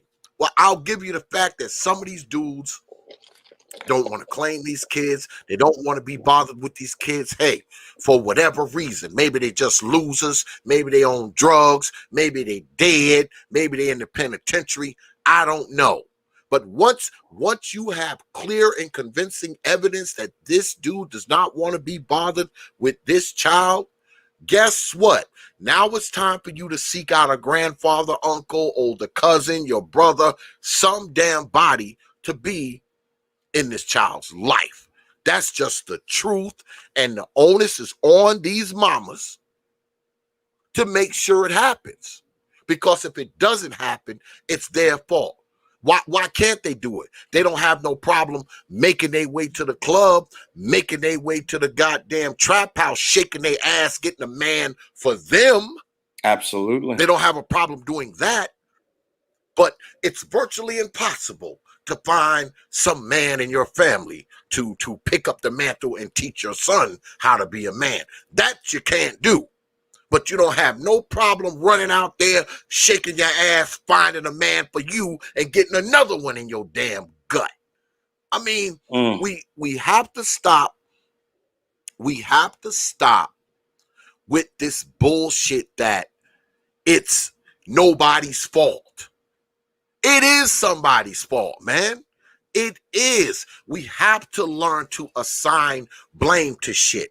Why not? We don't have any problem assigning blame to black men for how children turn out. But how dare you blame women for it? Exactly. Black men are the least responsible. Exactly. These ladies have said in no uncertain terms that fathers are inconsequential. I'm the mama and the daddy. How many times have you heard that, Brother Xavier? Yeah. I'm the black women celebrating Father's Day. Yeah. Many times. Absolutely. I mean, it's a failed experiment, man. It's a failed experiment. We've tried it, y'all.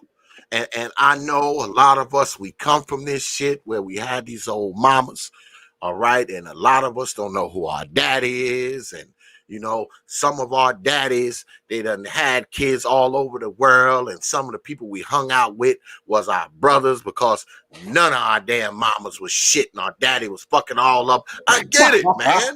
I get it. I get it. And I know I know we don't like to talk about it because this shit hurts. I know it hurts, It's a man. hard It pill to hurts. swallow. A hard pill to swallow. Yes. Because it's so common, brother Nate. It's so all of us know somebody who has been through this kind of shit if it ain't us. All right? It's close to us, man. It's very close to us. I mean, we have the answers, man. We have the answers. We just don't want to use them because we know the solution is in the problem. The solution is in the problem. There's no one coming into your hood and saving you. Nobody. Okay? The brothers who left, they left for a reason because they didn't want to fucking be there. They're not coming back. And I don't condemn them for The it. government is not going to help. Nope. Nope. Nope. Because guess what? Despite of what everybody says, man, you know what those brothers who picked themselves up out of poverty and left, you know what they did? They blazed a trail for the rest of you fucking people to follow. That's what they did. They showed you that it's possible to do better, have more, be more responsible. That's what they showed you. But people don't look at it like that. People think that, you go out, get out of the hood, get out of the ghetto, get out of poverty. You go, make a good life for yourself. The onus is on you to come back into the fucking crap and try to help fix what little part you can. Man, I am so beyond listening to that kind of shit because, to be honest with you, the amount of people in that shit that can actually be affected and saved by it is minimal. I believe it's minimal. I don't believe everything in there is a total wash. But I think a lot of it is. A lot of it is. Do I believe in letting it burn? No, I don't. But I do believe a lot of that shit is already burnt. It's already ash. Yeah, it's ash. Well, Brother Xavier. So a lot of the times it's ash already. A lot of that shit done already burned. Well, what you got to consider, Brother Xavier, is that these people, many of them already receive help. They receive government assistance. They have $35 apartments. Yep. They have Medicaid. They have food stamps. They have cash assistance. They have phones. Yep. All of this has been given to them. And many of them manage to still buy $400 hair hats. They still manage to buy Jordans and Gucci belt buckles. They already receive help and they do nothing with it. It just mires them deeper into their dysfunction most of the time. So you want me, a hardworking black man that has my own goals and aspirations that I have to finance because nobody else is going to finance them for me. And I need to take my resources of time, finance, patience, and you want me to invest them in you. Aren't you the same person that told me I was corny, that I was lame because I didn't fit into all the urban cultural norms, that, no wonder the bitches don't want to fuck with me, and no wonder, I don't have any street cred or rep? Well, I'm gone now. I would think you'd be happy. My lame, corny ass is still out of your hair now. Wish me a bon voyage, know? That's right. I don't have a problem with the brothers who have bounced out of bullshit and made something out of themselves. Absolutely. What are they going to come back to? What are they going to come back to? I will not demand anything are they of going a man to come back to? That man, what are they going to come back to? Nothing.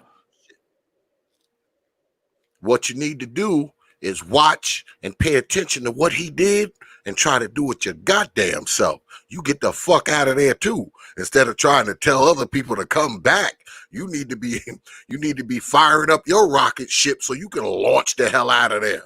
That's how I look at it, because hey man, at some point there has to be some degree of accountability, especially when you're talking about children. All right? Why would you want to put yourself in a position where You have these children, man, and these children are born into suffering. They're born into suffering. They're born into poverty. They're born into despair. They're born into a lackluster existence, living in a shitty neighborhood, going to a shitty school. I mean, why would you even want a child to go through this shit? Why? It's almost as if struggle and poverty and crime and bullshit that's what we all consider that shit to be part of blackness. That's Fine. keeping it real. You want to That's live keeping it amongst real, that shit? Xavier. Yeah. You want to live amongst the crime and the poverty and the shooting and the brokenness and all some kind of nonsense. Go ahead, man. But don't force children to live in that shit. Don't force children to have a life of pain and despair, disappointment, abuse, neglect, because all that shit is part of it. All of it is part of it. I mean, do y'all know? And y'all know we talk about this all the time because Brother Nate done got my ass started. Now, I had told myself I wasn't going to start it, but Brother Nate done got me started now. Do y'all know that when it comes to black children, do you know that 60 to 70% of black girls have been molested by the time they're 16? 25% of black boys have been molested by the time they are 16. And do you know 70 to 80% of the time when it happens, you know what kids it happens to? 7 to 8 out of 10 times? You guessed it. The kids who live with just these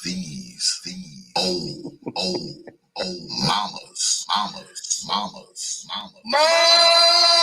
Now, y'all heard Brother Nate running the stats about the prisons and the suicide and the sexual promiscuity and the runaways, and y'all heard it all. It's not a coincidence, man, that this shit happens when you have these women taking care of these children. It's no coincidence that most of the people in the penitentiary come from single mothers. It's no coincidence that most rapists come from single mothers. This shit is not a coincidence, y'all. And I don't believe these people are born this way. I believe these people are created, indoctrinated, and made to be this way. Not just because of the lack of things that they've been taught, but the compiling of bullshit that they have been taught. And these children are suffering, man. They're suffering. Telling people in my own family, I'm literally taking their sons from them to keep this shit from happening. I'm taking them from them. See how that works? I'm taking them because I don't want those boys to be ruined. And we are seeing children ruined every single freaking day. What do you think these kids who are 5 and 6 and 7 years old now, growing up with some old mama who stay up in the trap house, stay up in the club, leave them alone, and all this kind of nonsense? What do you think? What do you think this kid's going to turn into in another 10, 12 years? You think he's going to turn into an astrophysicist? You think he's going to turn into an accountant? You think he's going to turn into a scientist? Shit, do you think he's going to turn into a plumber? Do you think he's going to turn into a sanitation worker? No. No. These are the kids that are 6 and 7 years old now. These are the fucking kids who are going to be trying to steal your car. Yes, sir. In 10, 12 years. These are going to be the kids breaking into your fucking shop that you own in 10 and 12 years. These are going to be the children who will be trying to rob your children your grandchildren in 10 or 12 years. I know we like to think that, that's just part of blackness, crime and robbing and death and shooting. And no, it is not. These people are created, y'all. These people are fucking created. Now, I know we don't like to believe it, because you'll hear people say, oh, well, I know somebody who grew up with both of their parents and they still ended up in jail or on drugs. Yeah, the one-offs. The gaslighting, yeah. Another person will tell you, well, I knew somebody who grew up with just a crackhead mother and they became a quantum physicist. They worked for NASA. They became an astronaut. All right, that's one person. That's one person out of 10,000. What about the other 9,999 Negroes that came from that same neighborhood? Half of them probably in jail, the other half probably dead. So I mean, we gotta stop using the exceptions. I think we lay back on exceptions. We base our arguments off of exceptions, man, because we know one person out of 1,000 who grew up with a mother that shot dope and became an astronaut. That's our reasoning. Like, oh, see, that's fine. Forget the other 9,999 people who turned out to be dope dealers and dope users and in and out of the goddamn penitentiary and own drugs and living underneath the train tracks and all that kind of shit. Forget about all of them. That one person out of 10,000 gives us that hope. We have to stop doing that shit, man. We have to stop basing our arguments off of the fucking exceptions. Y'all know that kids do better when there's a father in their life. Y'all know they do. That's just a fact. Or even if it's only the father. You can try to do all this kind of nonsense. Yep. Even if it's only the father, because percentage-wise, single fathers do way better than single mothers. They make more money. Way better because they make more money. All right. They make more money. Not only that, their children are less likely to end up on drugs. They're less likely to be sexually promiscuous. They do better in school. All that kind of shit. I mean, I could just go on all night. I can go on all night with those statistics. So we got to get out of this thing thinking that mama knows best, because we've seen it over the past 10, 20, 30, 40, 50 years, man, that this shit does not work. It doesn't work. And the children suffer. Why do you think there's so much abuse and neglect and sexual molestation inside of Black society? You think those children, those 70% of young girls that get molested in Black homes by the time they're 16, you think those girls got fathers around? Huh? And if they did, do you think the numbers would be that high? Of course they would not. Because you got these dudes who was probably raised by old single mammy themselves, who probably got molested themselves, because 25% of Black boys get molested too. Now they grow up, get with this old jackass mammy who don't know how to pick a dick if you freaking gave her a pick a dick meter. She moves this dude into the crib, and now he's molesting the children. You understand? So these children are so unprotected because they don't have the right person trying to protect them. These women, I'm a true believer that a lot of these women don't even give a shit about these kids, man. They just have them, brothers. They just have them. Their children. They have them. Their children. That's it. Their children largely are accessories. Go ahead. Their children are accessories they can take pictures with on social media, largely. How many, Brother Xavier, how many single moms in their late teens to late 20s, what percentage of single mothers are routinely going over their flashcards, sentence structure, the alphabet, numbers, days of the week, months of the year. What percentage of young single unwed mothers do you think are routinely doing that with their children? Probably about 2%. It's less than 10%. It's less than 10%, you know? That's what I said. 2%. Yeah, 2% probably. You're probably a lot closer than I am. Unfortunately, what I've noticed is that single unwed Black mothers raise 4 types of Black men. This is just an observation that I've made. I have no data to back it up. They raise hypermasculine criminals. They raise unproductive pretty boys. They raise homosexuals.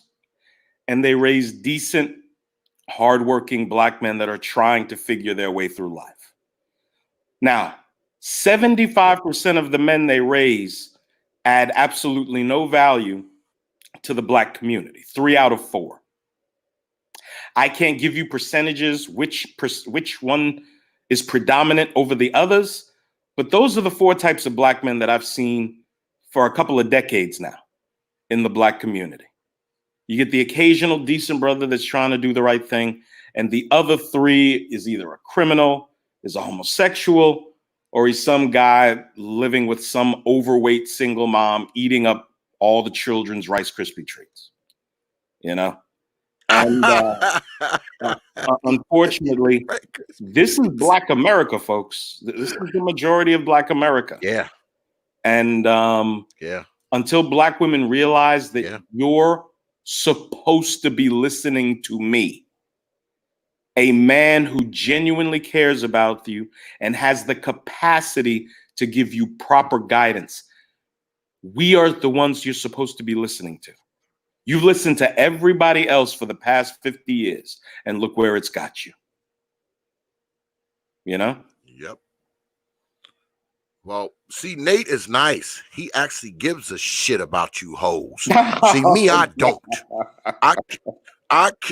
I care about the little ones, because I say again, I mean, these black hoes can go do whatever you want.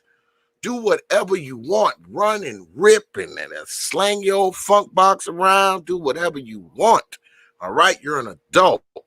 My problem, I will say again, when the little tykes are affected by what their mama does.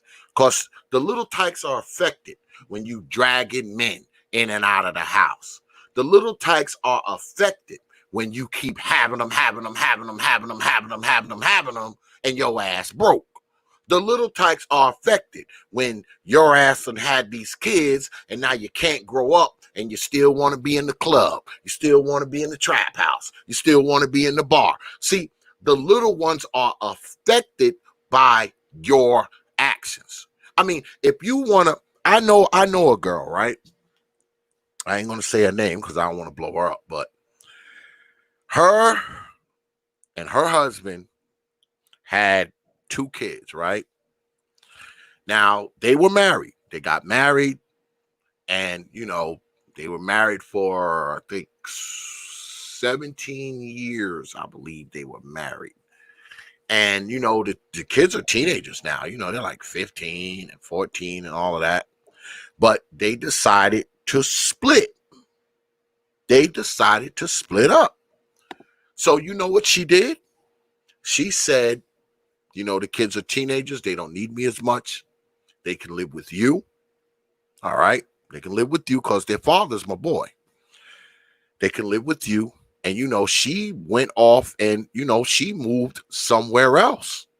And at first, when I first saw it, I was like, wow, you know, I never seen that before. But that's a good damn thing. I mean, if you want to run off and go and do all kinds of shit and hang out and hoe and do that, hey, go ahead and give the kids to their father and ride on off to Hoville. Ride on off to wherever the hell it is you want to go. Take the little tykes, leave them with their pops, and you go on off and do your thing. Do your whole thing. Do your find yourself thing. Do your independent, strong black woman thing. Do all of that, but make sure the little tykes are okay first. See, that's my thing. It always appears that a lot of these women don't make sure the little tykes are okay. Oh, good look on that Cash App, brother Sire Tice. Sire Tice, I think that's how it's pronounced. Sir Tice. And also, hold on, brother. Sir Tice. Sir Tice? Yes, sir. Okay. And also, good look on that Cash App, brother SC Talk Media. Appreciate that, brothers. Awesome. Appreciate that, man. Yeah, I mean, women, this is what I can say about women, all right? As far as the children are concerned, you as their so-called primary parent, because, you know, y'all can say that because they fall out of your funky hole, but your primary objective, oh my God, your primary objective should be the best interest of that child. Even if the best interest of that child means not being with your black ass. I think that they put their own selfish wants and needs, because like you said, the kids are like a pair of earrings or fucking a hat, or exactly. You know, they treat the children like their property. They treat the children like their property, man. And when you treat a human being like property, man, guess what? You're not going to be too concerned what happens to it, man. You're not. Why do you think these kids are running around? Why do you think black women are so over-sexualized? They're over-sexualized because they old black-ass mammies didn't have the wherewithal to keep these niggas she was fucking away from these girls. She didn't have the sense to go out and fuck the nigga at his house instead of moving the Negro in after she'd have met him 2 weeks.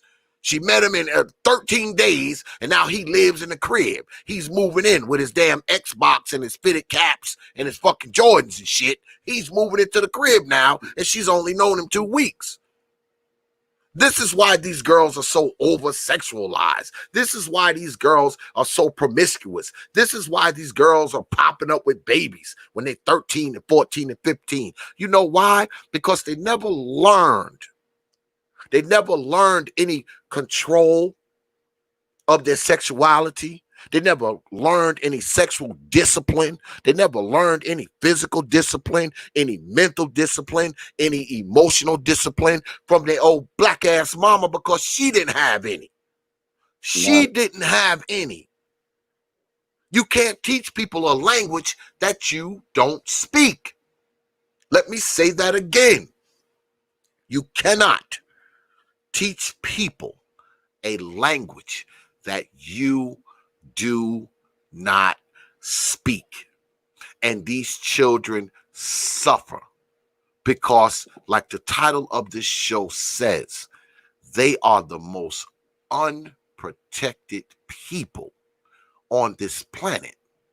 Because when these women are by themselves, man, they don't give a shit about these kids, man.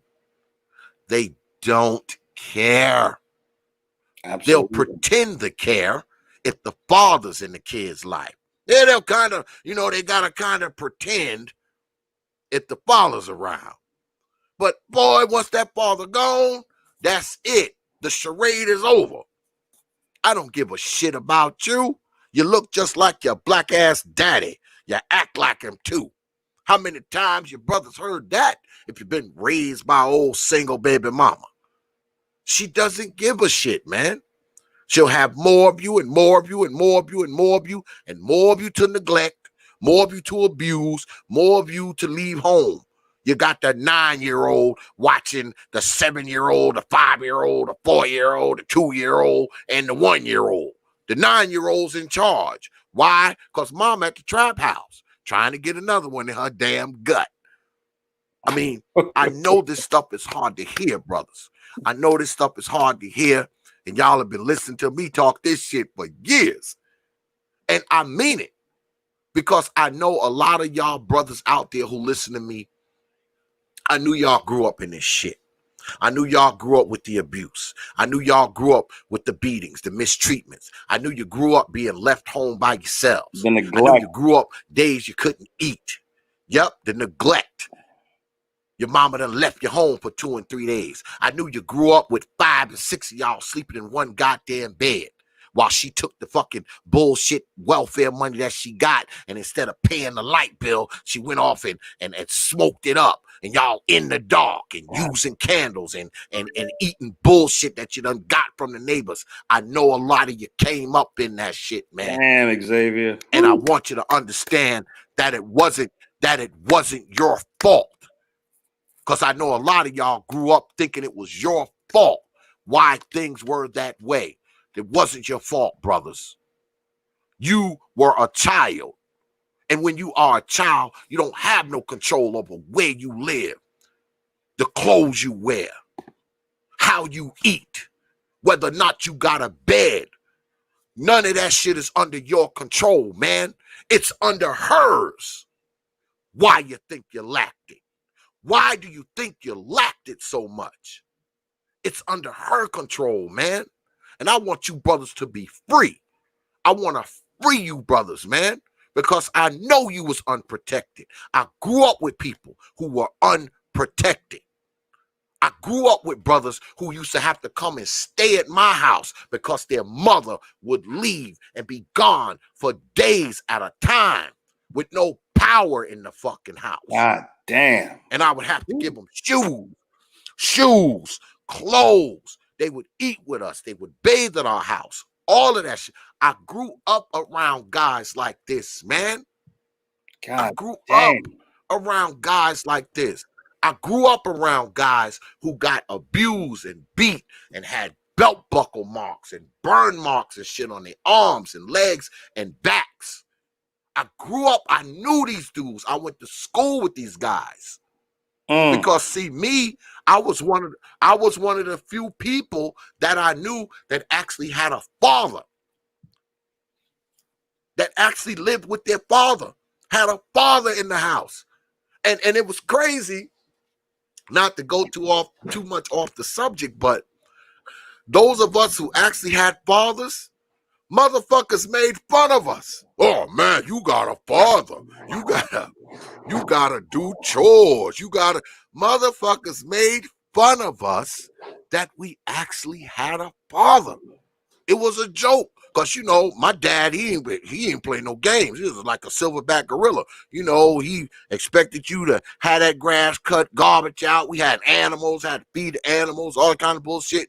So certain shit I couldn't do because I had to go home, do my homework, take care of the animals, cut the grass, take out the garbage. You know, I had to do that shit. And motherfucker, oh man, ha ha ha, you got a father, you gotta go home and all this kind of nonsense.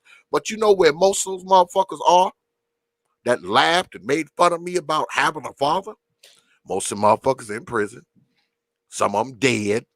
And some of them, even though they're in their 40s and 50s, you know where the motherfuckers still living? Right in mama's house. Right in mama's house. Still. And we in our 40s and 50s. Still in mama's house. Having a father don't seem so funny now, do it, motherfuckers? Go ahead, brother Nate. Man, wow, that's some serious shit, bro. That's some serious shit, man. I'm definitely more in tune with your overall perspective now, where your feelings come from, where they emanate from. I salute you. I'm still in awe of the fact you're about to take in 2 boys. I don't think we can wrap our head around the cost involved in bringing 2 adolescent boys into your house. That is a serious economic undertaking, dog. That's significant. I have to do it. And you know what's scary? It's the thing to do. It's You know the what's right scary? thing to do. You know what's Go scary ahead. though, Xavier? Will anybody ever even tell you thank you? Will even those boys come to Of you course. one day and say, Uncle Xavier, man, thank you for what you did for me, bringing me into your home when you did, man. You saved my life. I hope to God those boys appreciate what you're about to do for them. I hope the people that surround you, it sounds like you got a real good woman that's behind you. Mhm. That is a reward in and of itself. But man, keep hitting this brother's Cash App, but please, man, he's gonna need it. Bringing two 11 and 12-year-old Need mouths it. to people. Well, they're not they're not coming till October, so they're not coming till October. Understood. Well, you got to get ready. You got to get ready, bro. I'm sorry, Yeah, man. well, see, I run my own business. I'm a mechanical engineer, Oh, and okay. I run my own business. I've been running this business for 6 years, and this time of year I'm extremely busy. I mean, I'm sun up to sundown most days. You know what Wow. I'm saying? I mean, I am sun up to sundown most days. So I want to wait until the season slows down, and it usually slows down, around the end of October, beginning of November. Then I'm gonna, go ahead and get them, bring them in. Plus, that'll give me enough time to kind of arrange everything and get it how I want to get it. And then I'm gonna go ahead and get them. I mean, it's already written in stone. It's just basically, wait for me to come and get them at this point. It's I have already, one request. it's the precedent has already been set. I Go have ahead. one request, brother Xavier. You put those boys to work. Go ahead. You take those boys to Oh, your business. You put them boys to work you like they've never worked already before. know. You You already work know. them jokers. See, I was. Let me tell you. Let me tell you something, brother Nate. I was raised by a landscape architect, right? My father had his own business as well for 25 years. Mhm. And by the time I got to be 7 years old, I mean, I humped wheelbarrows, I dug trees, I cut grass, I humped tools. Everybody who listened to this damn broadcast, everyone who follows me, they've heard this story a million times. I mean, my father was like a fucking silverback gorilla. Right? He didn't play no fucking games. He expected your ass to be out of that bed 6 o'clock on the dot, even on a Sunday. Because even if you weren't, he was kicking that goddamn headboard at 6:01. So I mean, that's not. And see, my father's from the South. I mean, my father's from Macon, Georgia, down there where Brother Fantastic Yes, is sir. from. But him and my mom, they moved to New York before they had me. I was their first child because there was 9 of us. I was their first child born in New York.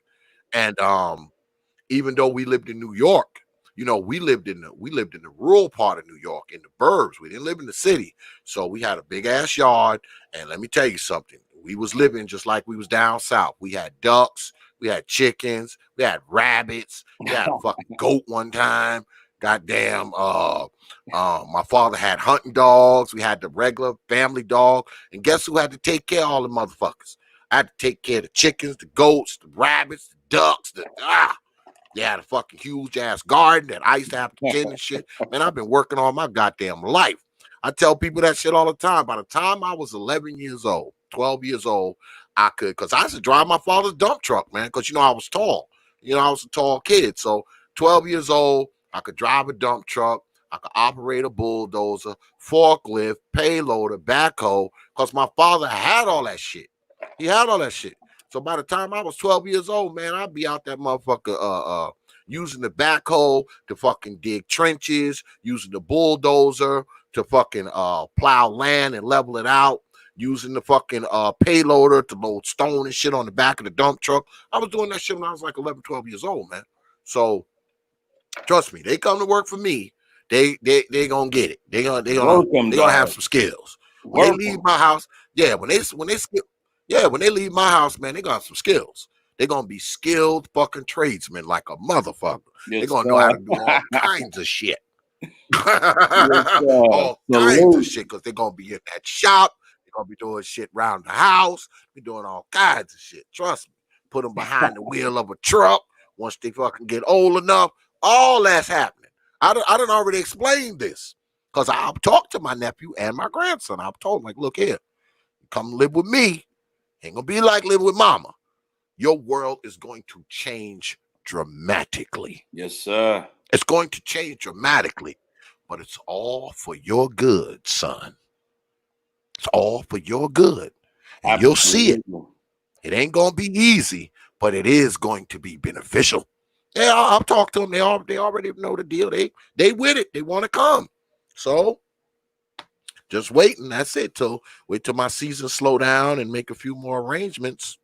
And then I'm gonna go and get them, man. Probably the end of October. Probably like the last week of October. I'll go and get them. So, you know, because one's in Florida, the other one's in New York. My nephew's in New York. My grandson is in Florida.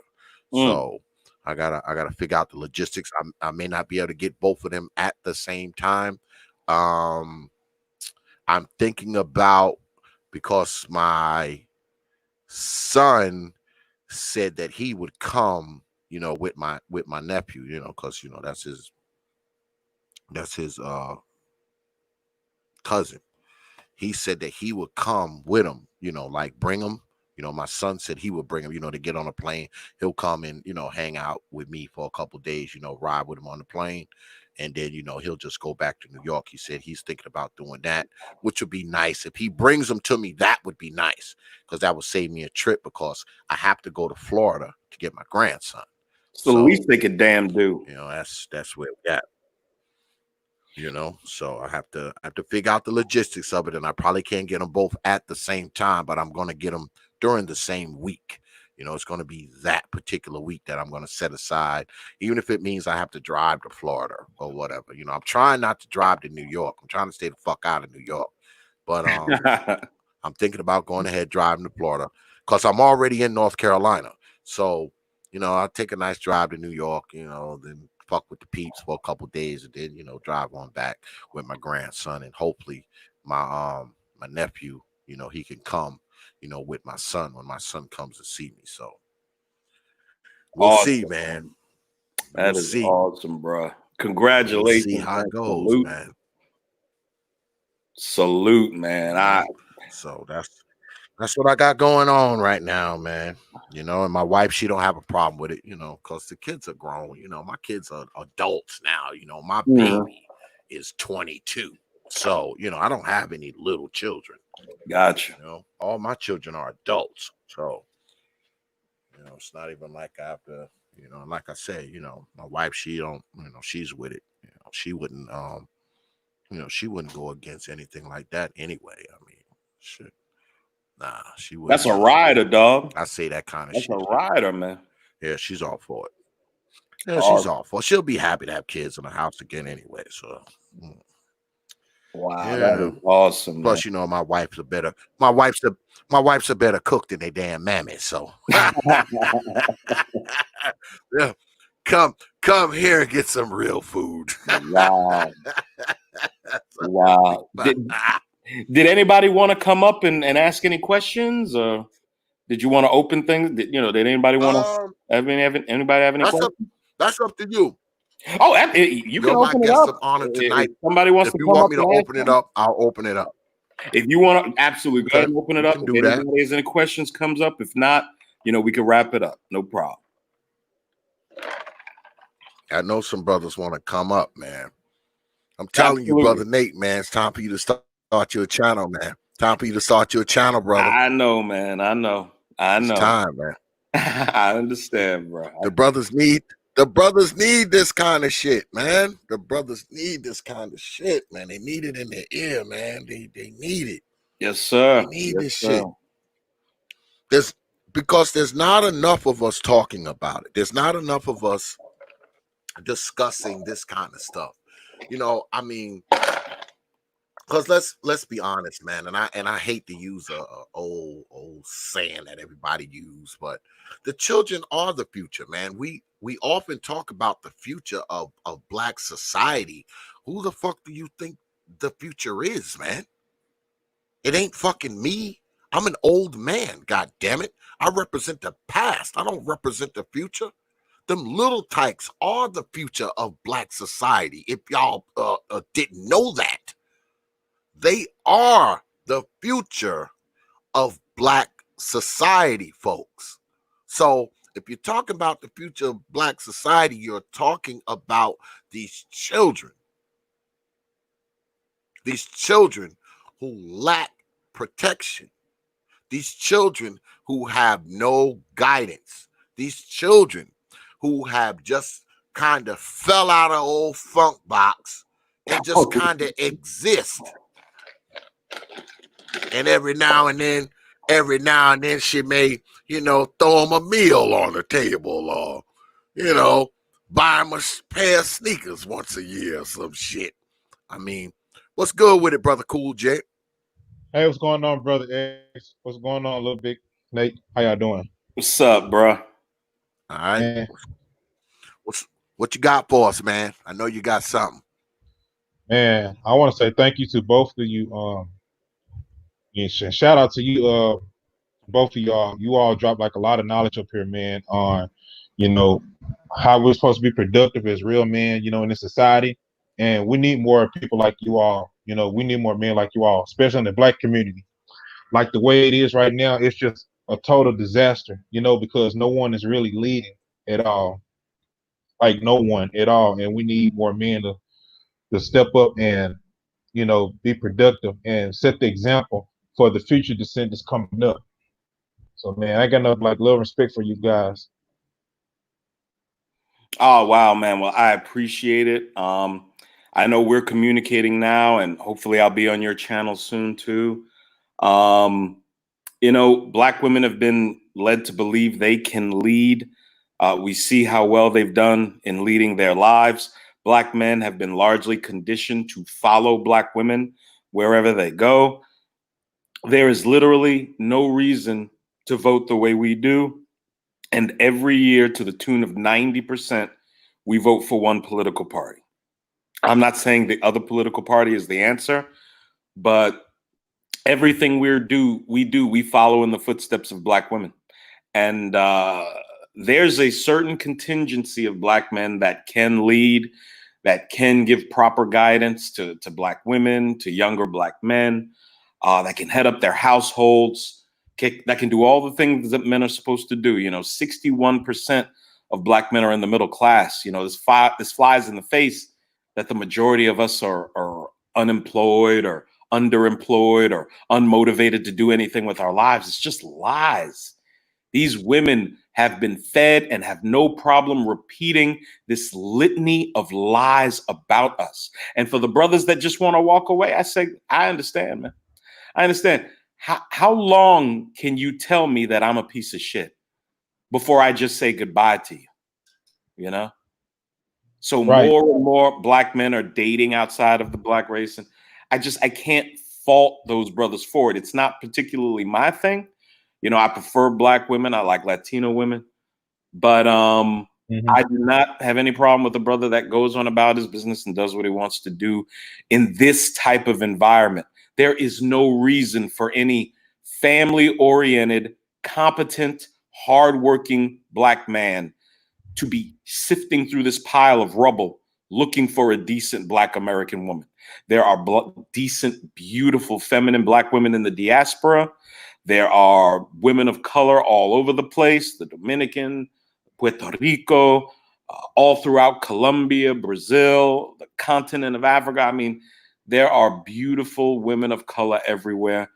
Get your finances in order. You can't take a trip there for a weekend thinking you're going to find a wife. You got to kind of set up your shit so you can go there for maybe 6 months. Go to the Chamber of Commerce meetings, go to a major church. In social settings, you can meet the movers and shakers and maybe be introduced to the men of, the daughters of some of these men, because these are patriarchal societies where men run the community and they actually have a say in who their daughters may date and may marry. So you show up, zooted and booted, handling your business. learning the local four ways and mores, and you get introduced to this politician's or this businessman's beautiful 25, 26-year-old daughter. Brother, do your thing.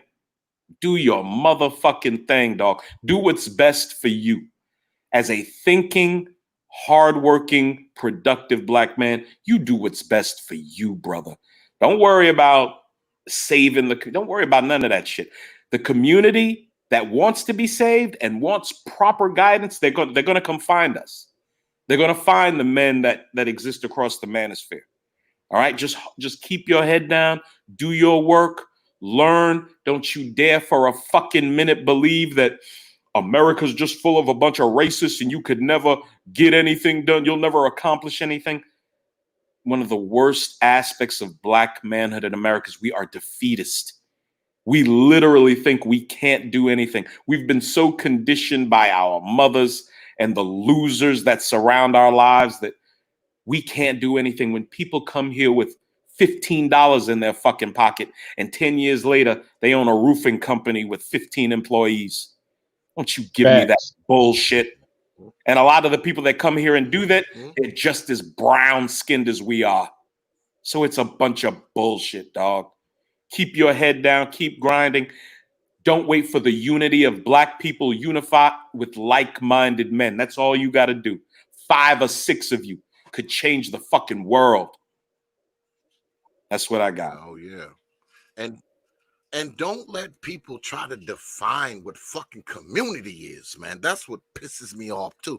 Everybody want to define what community is. When it comes to black men, they don't consider us part of the fucking community any fucking way.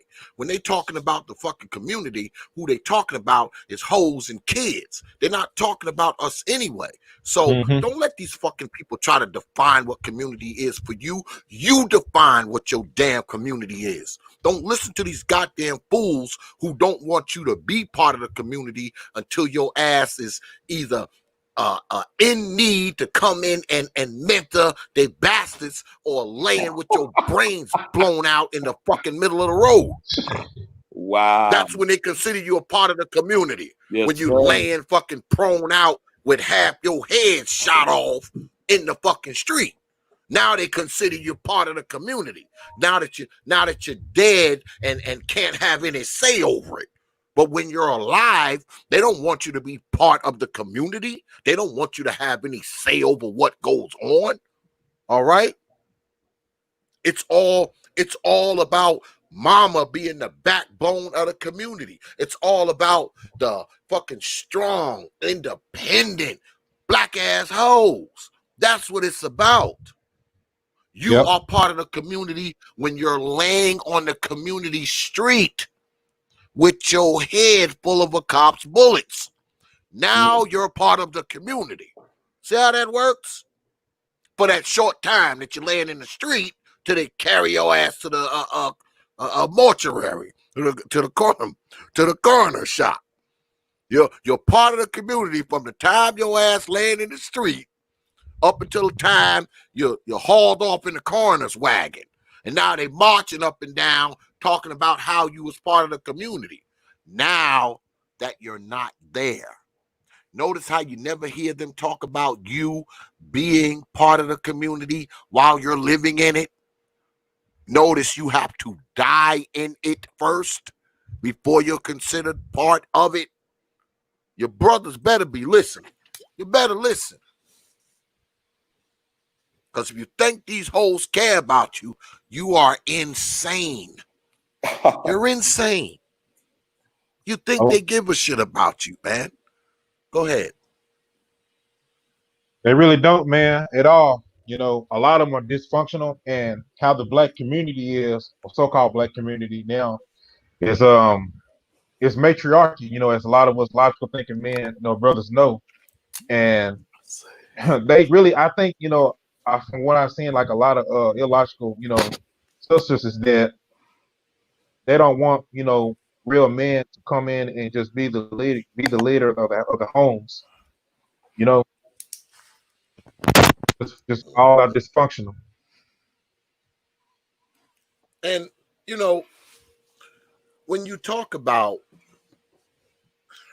Black society, right? And you talk about this mysterious Black community that, you know, we are just not a part of. I mean, we're not. We're not a part of it. So I said earlier that, you know, the children are the future of Black society, and that's true. Okay, I don't think anyone would disagree with that.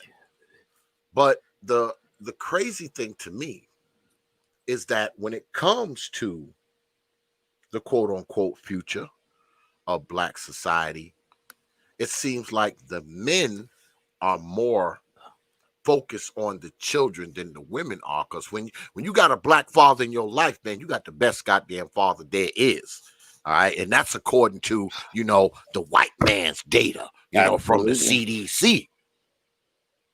You got the best father there is. All right. When you got a Black father in your life. So what that tells me is that Black fathers go above and beyond the father role when it comes to their children. I mean, for instance, let's go right here where we at right now. Let's use an anecdote. You heard Brother Nate talking earlier in this stream. Do you see how that man talks with passion and pride when he talks about his children, when he talks about his son? Okay, who frying chicken in the background? Who's frying chicken in the background? Not me, bro. It's not me. Mute up if you're gonna fry your chicken while you talk, while you're on the street. You heard the way Brother Nate spoke with passion, man, and pride when he talked about his babies, man, with pride and passion and power and conviction. When's the last time you heard that kind of passion, that kind of pride, that kind of enjoyment of one's children? Have you ever heard anything even close to that come out the mouths of these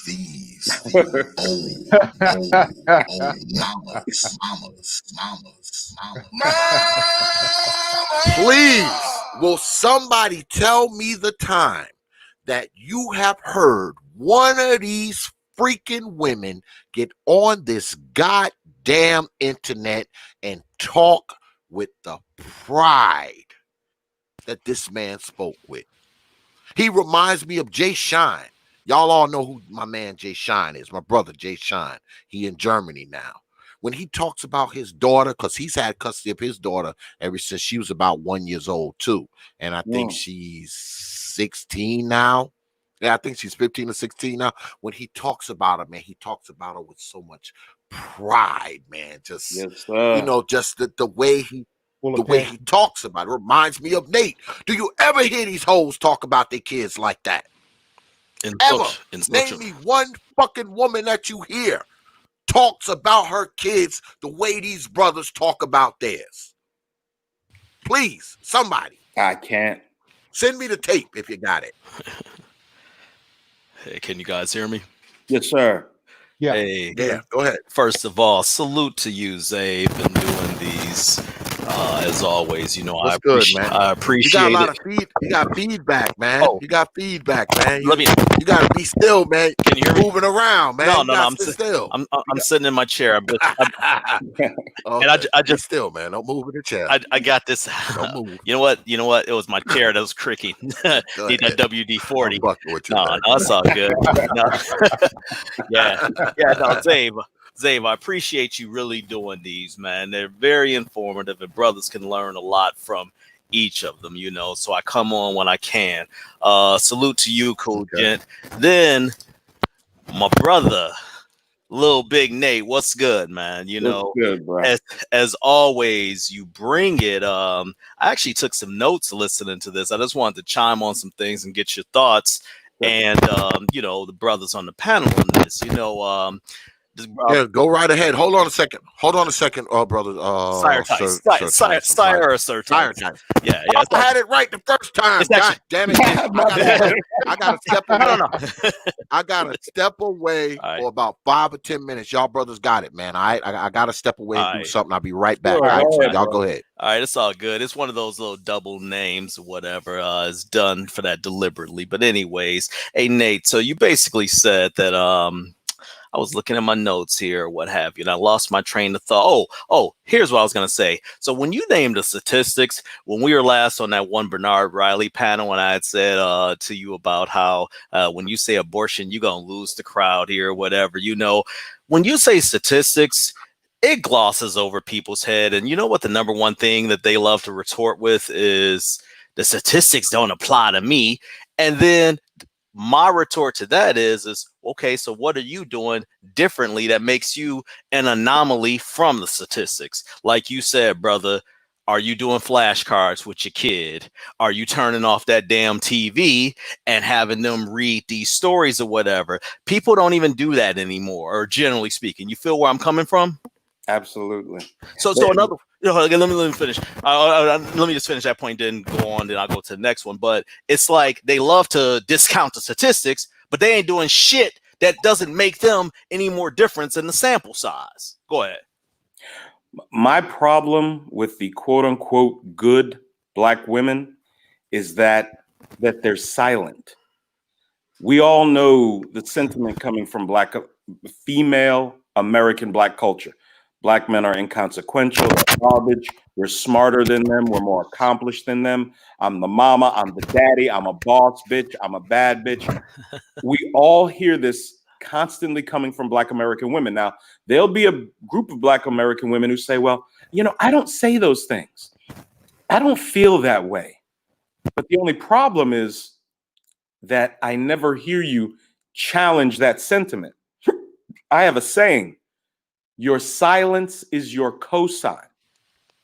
If you say nothing to challenge the narrative coming from Black female America and its culture, I have every right to consider all of you the same, because I don't hear anything different. I don't hear any Black women standing up with their panel saying, no, it's incorrect.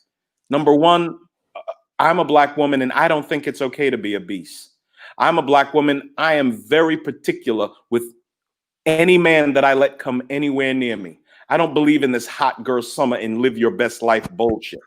I'm a Black woman. I believe in a man being the head of my household and me getting behind him and him having leadership over me so that he can direct me in a way that will keep me safe and keep my family safe.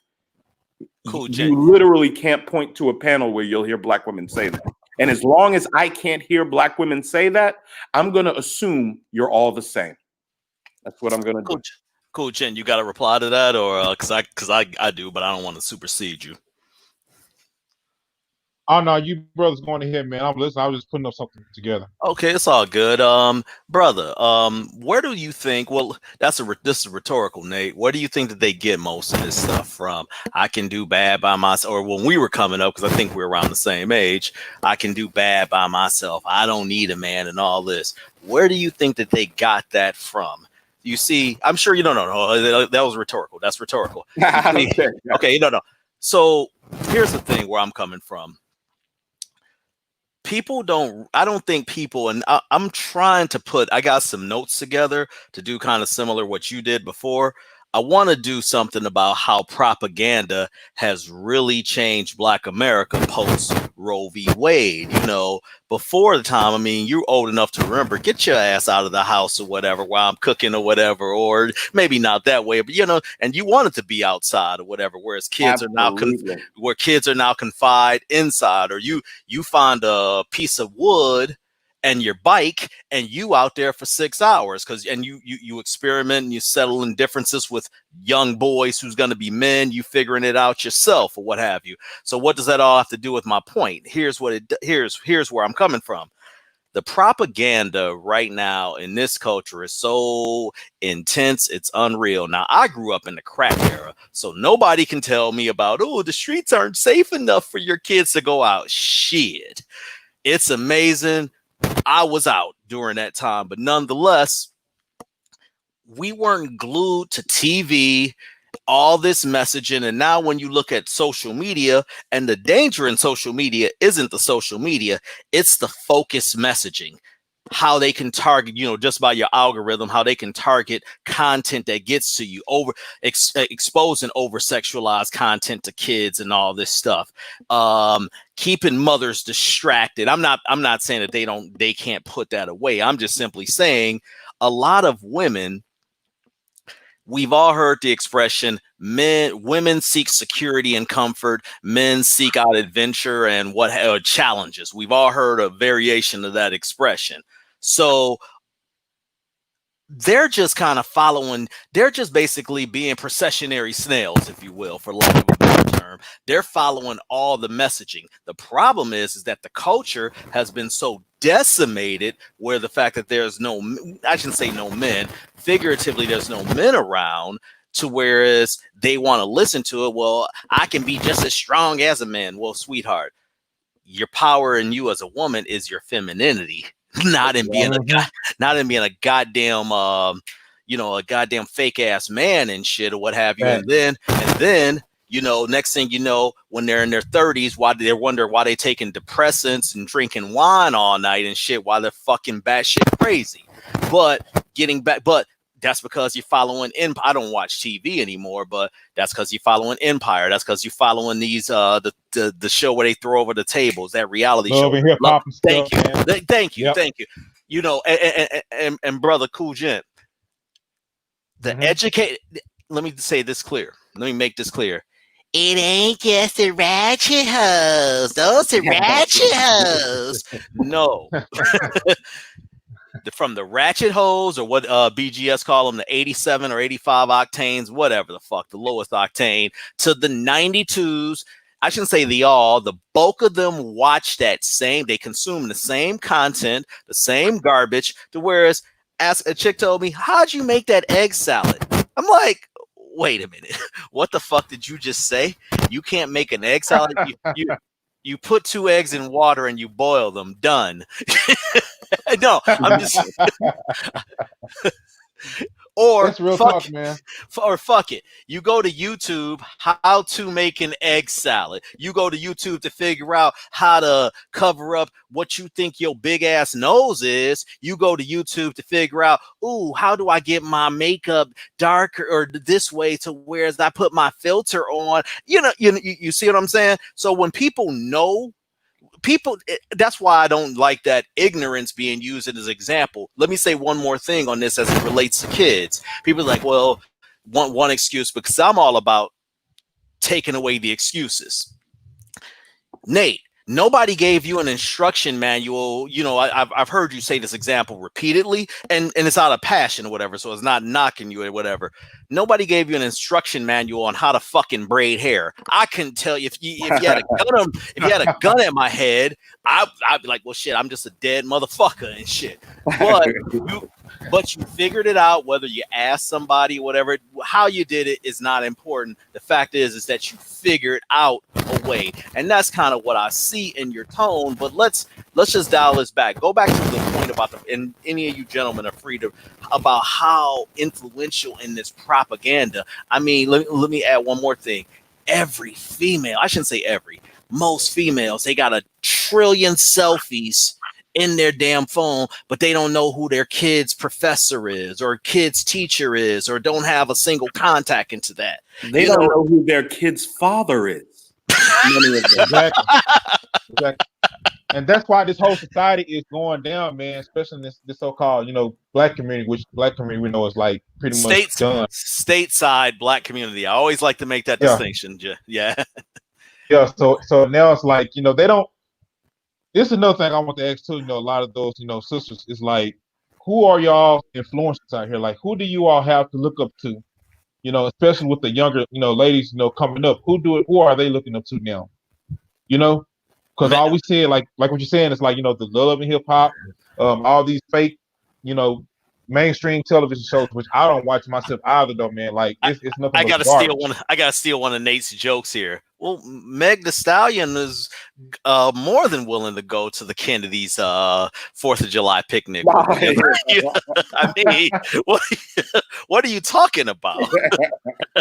She will be great to accompany to that. Absolutely. Absolutely she would. She'd fit right in. Don't you know, but it's forget all the aristocrat stuff. You exactly right. I'm getting back. Let's get back to this kids for a moment. My mother was not a formally educated woman. My mother had me in computer things in the 80s. Okay. You know, my father was like, well, look, how much is it going to cost? Well, whatever's best for him or what have you, you know. And then my mother was like, yo, I didn't like the way that those boys did that shit to you. I'm like, oh, they didn't do nothing. Well, I'm telling your damn father. So she goes to my father. My father was like, what? Hey, I heard your mother telling me this shit, whatever. I'm like 8 years old. Like, what the fuck? You know, but here's my point. And by the way, my parents were going through their little thing, but they still had their, you know, hey, this is our son. This is who we're going to try to bring into the world. I don't want to individualize this enough. I want to make it more to whereas people, it was a gentleman in the chat, and I don't want to shit on him. He's a young gentleman, but he was basically saying about the accountability, the lack of accountability on the air quotes ain't shit men. And I've always focused on, yeah, those motherfuckers ain't shit. Dudes like us have been calling these dudes out to task. That's not advertised. Back to my point about the propaganda over what is the word I'm looking for? Basically, what I'm just trying to say, they put out those dudes is when you see black men, or if you type black men in Google right now, not saying Google is the facts of all facts, I'm just simply saying you're going to see a couple of different images, but I guarantee you most of them be sketchy. When you, you know, it'll be the sag, you know, the sag. It won't be the dude who's the father or what have you, or the most upstanding. So the point is what has gotten to the point, and I'm damn consistent in saying that it's the propaganda, because when you keep a consumer class, but we love to think, you know, we think it's a great thing. We're the top consumer class there is. No, that just means we spend our fucking money a lot and shit. Okay. You know, you look at all the advertisements that's on Love and Hip Hop and all this sugary drinks and all this. I don't want to get into how that fucks up the nutrition and all this. I'm just simply saying it's like, okay, all we got to do is spoon feed these motherfuckers drama and they're going to try to imitate it. And this is what's happening. Yeah.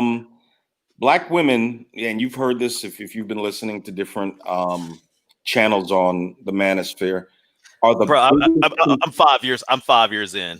Go ahead.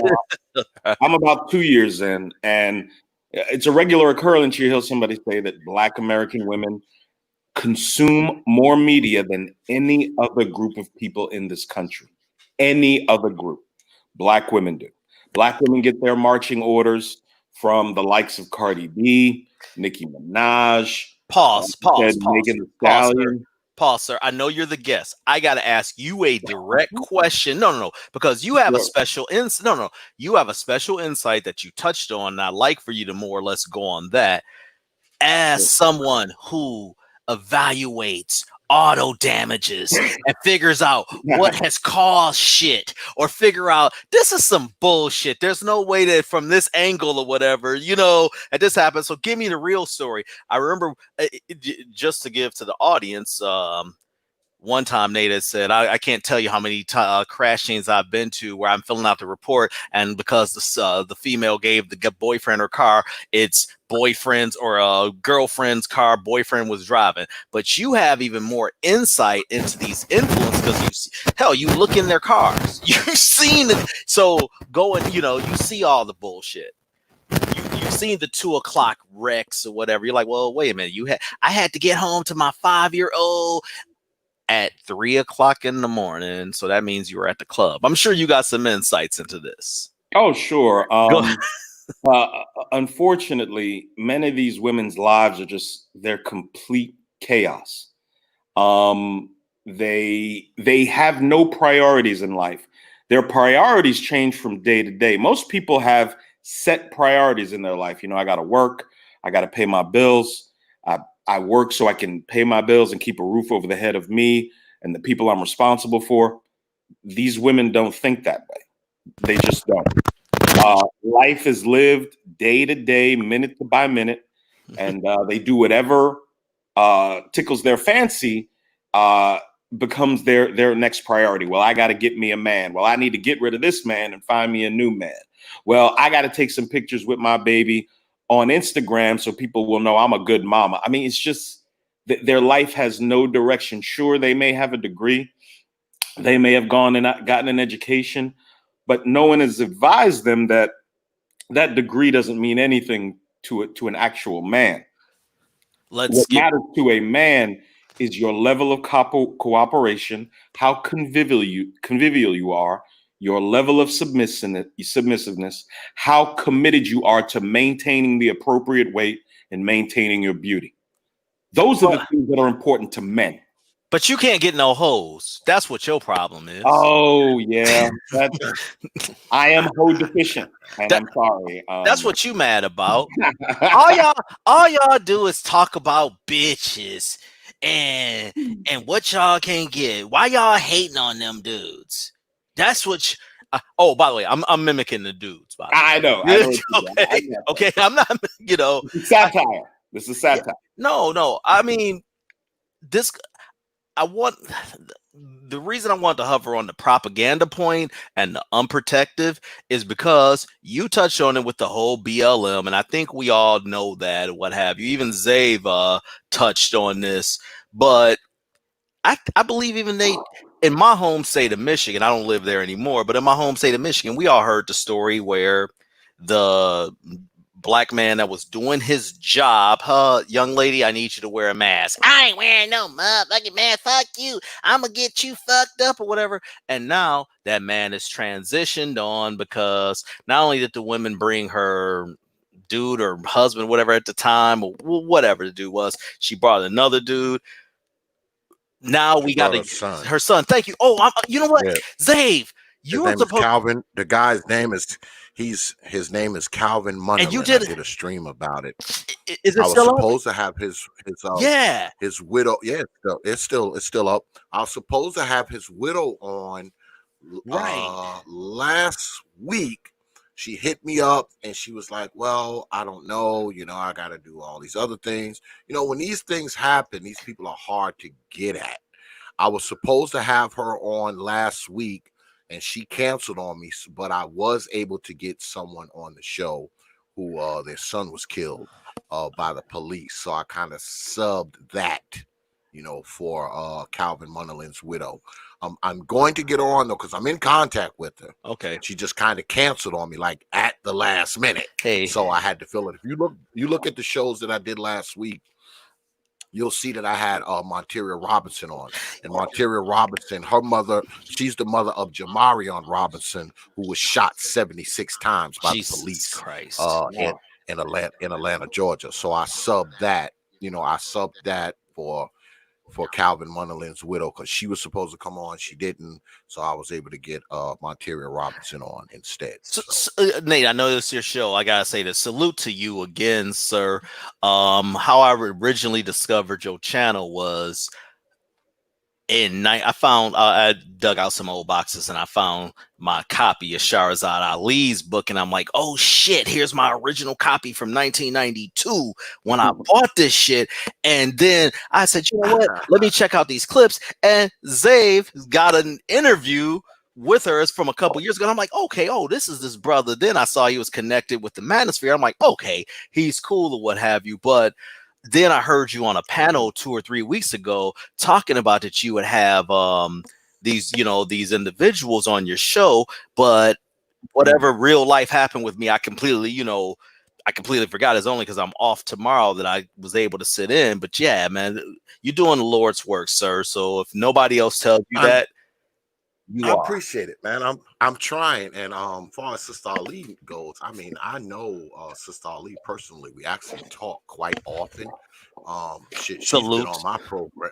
She's been on my program probably 4 or 5 times. I saw the last interview.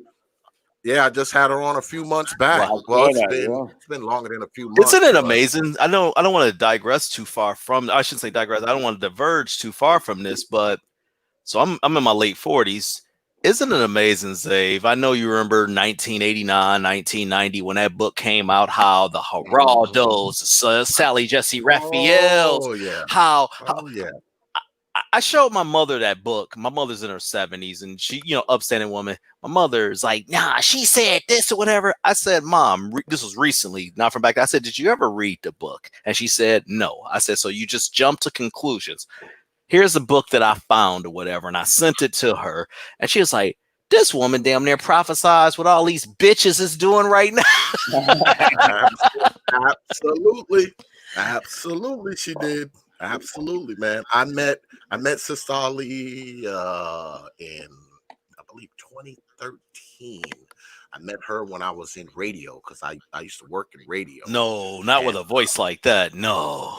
And yeah, I had a radio talk show that came on every Thursday night. I used to work for Nubia Hood Radio, and I met her back then. She came in, for an interview, and we got to talking and all that stuff, and we were fast friends. I mean, I talked to her quite often. I talked to her at least a couple times out the month.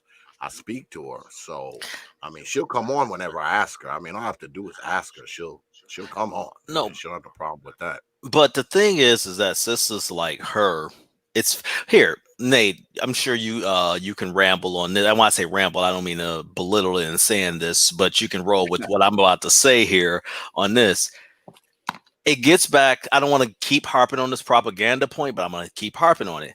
Isn't it funny? Like, case in point, Shahrazad Ali looks exactly like she looked like in 1990. Skin still straight or whatever. I'm not trying to disrespect. She's in her 60s now. Right. Yeah. I'm not. No, I think she's even older. Maybe but nonetheless. Whereas you look at a lot of those fake ass Hollywood motherfuckers of the time that she was up or what have you, a lot of them have ran into that wall. But my point is that it's funny how we chase for what's cool and we think for that immediate gratification, or it's okay, I don't read to Little Day Day or whatever. I remember vividly, it's okay, I don't read Little Day Day. I'm sorry, my bad. I meant Lil Quantavious. So I don't have to read to Lil Quantavious. I got shit. They gonna let us free. We can meet some ballers and get to bottle service or whatever if we get there early enough or whatever. And that missing that one reading session, well, like they were reading in the first place, but missing that one reading session turns to missing two reading sessions, turns into three. You get my point. And then she becomes my baby ain't do nothing. He was a good baby. He was a good boy. They didn't have to do this. Bro, do you notice Go ahead. How many of these women don't even cry when they're being interviewed about their dead son now or even their dead daughter? Alligator tears. I don't even see tears. I don't even see tears most of the time. They literally do not cry. They'll whine and they'll bellyache, but like genuine weeping. I know how I would feel if I lost a child. Nigga, I'd be no good to nobody. I would be no good to anybody for years, probably. Nope. These women, I'm not saying all of them, but a significant percentage of them do not care. They lose their child. How could you lose your child and live in the same neighborhood that your baby was killed in? How could you come out of your apartment? It is what it is. Killed right in front of where you live, and you come out of that house every day and drive back and forward to work, leave the house and come home. How could you do that? Hey, back up for a second. I'm sorry. A lot of them live in the same house. Wow. They won't even leave you think I could actually live in a fucking house, man, where my freaking kid got killed? Oh, God. No, dude. Man, no. I would burn that motherfucker down. I've seen motherfuckers have parties in the same where I'm like, wait a minute, 6 months later? I mean, I understand people we grieve differently. Hey, listen, on a more serious tip, you were talking. You can still see the crime scene tape wrapped around the tree. What's that yellow thing? Is that from? No, it's all good. What's that yellow? Why is it? That's when the kid got murdered like 5 months ago. Oh that crazy, man. should be like the gym. That should be like the gym shoes over the power wires and shit. Because they don't. Let me tell y'all. Let me get this out before I forget it, man. Let me tell you something. I'm gonna tell you how unprotected Black children are. Forget the fact that these women, children will get killed and all the shit, and they still won't move. Forget the fact that they know what's going on in these neighborhoods before they move in them. Forget the fact that they have these kids in these neighborhoods and they never make any preparation to get these kids away from any of this bullshit. Forget all of that if you can, right? Look at Black children's education. I looked at a study, right? And this study is from 2 years ago, 2018. And it said that only 20% of Black children in the 4th grade are reading at grade level. Only 20% of Black children are doing math at a grade level in the 4th grade. So what that means is what? That means 80% can't read, can't count, can't write, can't think, can't do shit. Now, hold on a second. But they know the Pop Smoke song. Doesn't that count for something? Oh yeah. Now, the first thing you would think is, something's going on with the schools. The schools are all this and they're not, the schools aren't doing what they need to do for these kids. But my take is different because, see, and this goes to a point that Brother Nate made a while back. My thing is this. The child is with you 4 or 5 years before they even get anywhere near a schoolhouse. Are you not reading these kids baby books? Are you not teaching them colors, numbers, letters, words, how to tell time, how to know the difference between black and white, how to know the difference between up and down, in and out? You're not teaching them none of this shit all that time? When I think of but the kid can cuss though. He can use profanity with precision. But when he go to school, he don't know how to hold a fucking pencil. He can't write his name. He can't fucking count. He can't read. But boy, he sure can cuss you out though. Yeah, remember that little boy? Where's he learning that from? Right. From his invisible dad that's not there? Right. Where he learning it from? Remember that little boy on The Wire? If y'all seen The Wire or whatever, I was gonna say with a lot of these kids now, that dude will be considered a lame. There was something you just said. Oh, Zave, Nate, what Zave just said. I'm sure some of your fondest memories in raising your children is you sitting up with your little girl and showing her, and your son, showing them, ABCs or the times tables. And then you look at them and you envision, they're adults now, but you envision that, because you see that images, you tell me if I'm wrong or right or what have you, or if that makes sense, what I just said. Yeah, could you repeat it? Okay. No. What I was saying is that I'm sure some of your fondest memories is when your kids were. Let me say it like this: when your kids were coming up, and you're showing them the timetables, you're showing them ABCs, or walking them through a math problem that they're struggling with or whatever, and then you sitting down with them like, no, here's how you got to figure this out. Now that they're adults, and you look at them, you kind of revert back to how you saw them then, but these are adults now, and you're like, wow. Look at I told my son had problems with math in like 2nd and 3rd grade. And he would say, Daddy, I can't. And I would say, boy, listen, we don't use that word. Don't you ever say I can't. You say, Daddy, how can I? That's what you say. Don't you ever say I can't. I told him and his sister that. You come to me and you say, Daddy, how can I? Now, if you tried and it failed, that's okay. We'll figure it out together. Don't worry about that. But don't you ever say I can't do something. You ask, how can I? Absolutely, man. Hey, On this unprotected point, oh, by the way, I didn't mean to just kill that by any means. Thank you for echoing those sentiments. Zave, you mentioned something about the most molested. I'm sure you brothers are both familiar with the and let me say this: the Professor T.P.O.T. Johnson. He's pretty much talking about how much black boys get molested and it's not reported. I think one of you brothers quoted some 20% figure. I've heard 25. Yeah, I've heard some 25%. I've heard some sexual underworld people that I've dealt with through the years. No, not in the transactional manner. Get that out your head or what have you. But let me just say, know people in all walks of life or what have you. And they've told me this is much more problematic than you would ever, it would destroy even your construct of life or what have you. And again, I'm not putting this on, I don't want to put my target simply on just these badass mothers or what have you, because I think this is a community or communita issue. But as men, women are so ill-equipped. Women are going to be the nurturers. They're going to show some instructions, what have you. But what happens within our community, I'm speaking generally, obviously this isn't everyone. What they're going to do at 5, they're going to put on a polo, and it's going to be a Ralph Lauren polo. It's just not going to be a polo, and he's going to have earrings in both ears or what have you, but he can't even say his goddamn ABCs. That's going to be the priority, because you can put that picture on Instagram and it'll get a bunch of likes, and you'll be the good mother or what have you, and you could say I'm the mama and a daddy.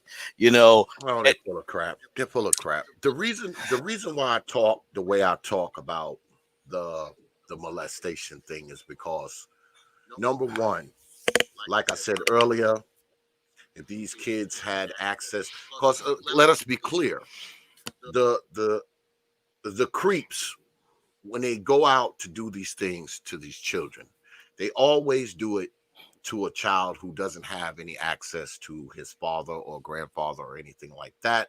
Because men, unlike women, when someone comes and tells their old mammy that someone's touching on them, the first thing she does, especially if it's her boyfriend or someone she's fucking around with, the first thing she says is, "Oh, that man ain't doing nothing to you." She denies it, and sometimes she gets mad at the fucking kid for coming to her and saying it.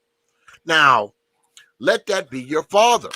Go to your father and say a motherfucker is touching on you. You know what your father does? Your father drops everything. He's gonna He loads up the Desert Eagle, and he heads to wherever he thinks that Negro is after you tell him that. So these creeps that touch on these children, they have enough sense to know not to fuck with a child who has access to a man, because they know if that kid goes to that man and says, "Hey, Pop, Mom's boyfriend is coming in my room at night," they know that they will probably never come in that room again. So they choose their victims. They choose their victims well, man. They choose their victims pretty precisely. That's why you have 75% of these children who find themselves molested and touched and raped and abused are children. This is happening to children from people that are right within their circle of influence. I mean, people think that it's just these rapists are dropping out of the sky and coming down and raping the children and going back up. No, these are people that are inside that child's circle of influence. This is mama's husband. This is mama's boyfriend. This is some creep where mama done dropped the kids off at while she go to the trap house. I mean, these are kids. These people are in these children's lives because their mother more than likely has given this person access to this child. Nate. Like when she moved a guy in that she just met 9 days ago. Yes, she sir. moves him right into the crib. No, you're speaking, Nate. I gotta jump in on this because he reminded me of a personal story. I'm gonna give the details as best as I can. I'll be as brief as concise as I can. You are so spot on, Zave, in that people love to say, well, you don't know how he grew up to why he was robbing houses. I'm using a hypothetical or whatever. I'm like, wait a minute. How did he know how to pick out which house was the easiest to get into? He's looking at access points. He knows how to make decisions. Now let's get this deeper to this molestation shit. I knew the reason why I'm so superstitious. I shouldn't say superstitious. Pardon me. The reason why I'm suspicious of dudes who come into these spaces and who try to dismiss the very detailed and pointed arguments that people like Nate make. Hey, Nate, you bisexual or whatever. You know, that kind of bullshit or whatever. The reason why I am very, very suspicious of this. When I used to live in Minnesota, yeah, of all places, right? When I used to live in Minnesota, there was a barber, and I was on this shit way back before YouTube. Well, YouTube started in the mid 2000s, it's like 2006, 2007. But we in the men's space, he's like, "Oh man, you just being too hard on them." I'm like, "Nah, man, I was younger then or whatever." Man, these bitches, you don't know what they'll have. They'll tell you they're a good girl. You open up, they got all these goddamn sex toys and you know. I mean, not that good girls don't have sex toys. I'm just using a hype. You get what I'm getting at. Sure. So I'm like, but then you'll find out this bitch is all into some real demonic ass ritualistic shit where it's like, whoa, this is deeper than this sexual pleasure or whatever. And this dude was like, man, they're queens. All my sisters are queens. And I'm like, this dude, I had to send the NOIs. Okay, so I know this whole thing, and I'm not saying the NOI has anything to do with it. I'm just saying I know how to find all the real suspect ass motherfuckers. So this motherfucker ends up, fellas, he's a barber. So, you know, you already know where this is going to go already, Zave, or whatever, just based off of your story or what have you. But Nate, let me fill you in on this. So barbers pretty much in the community, as you probably know also, you know, shit. Barbers have the free run or what have you, you know. Oh, you ain't got to pay or, yeah, leave him with me or whatever. Well, this the same dude that was every woman's a queen. You don't know her story. I do know, but whatever. I won't get into that graphic detail.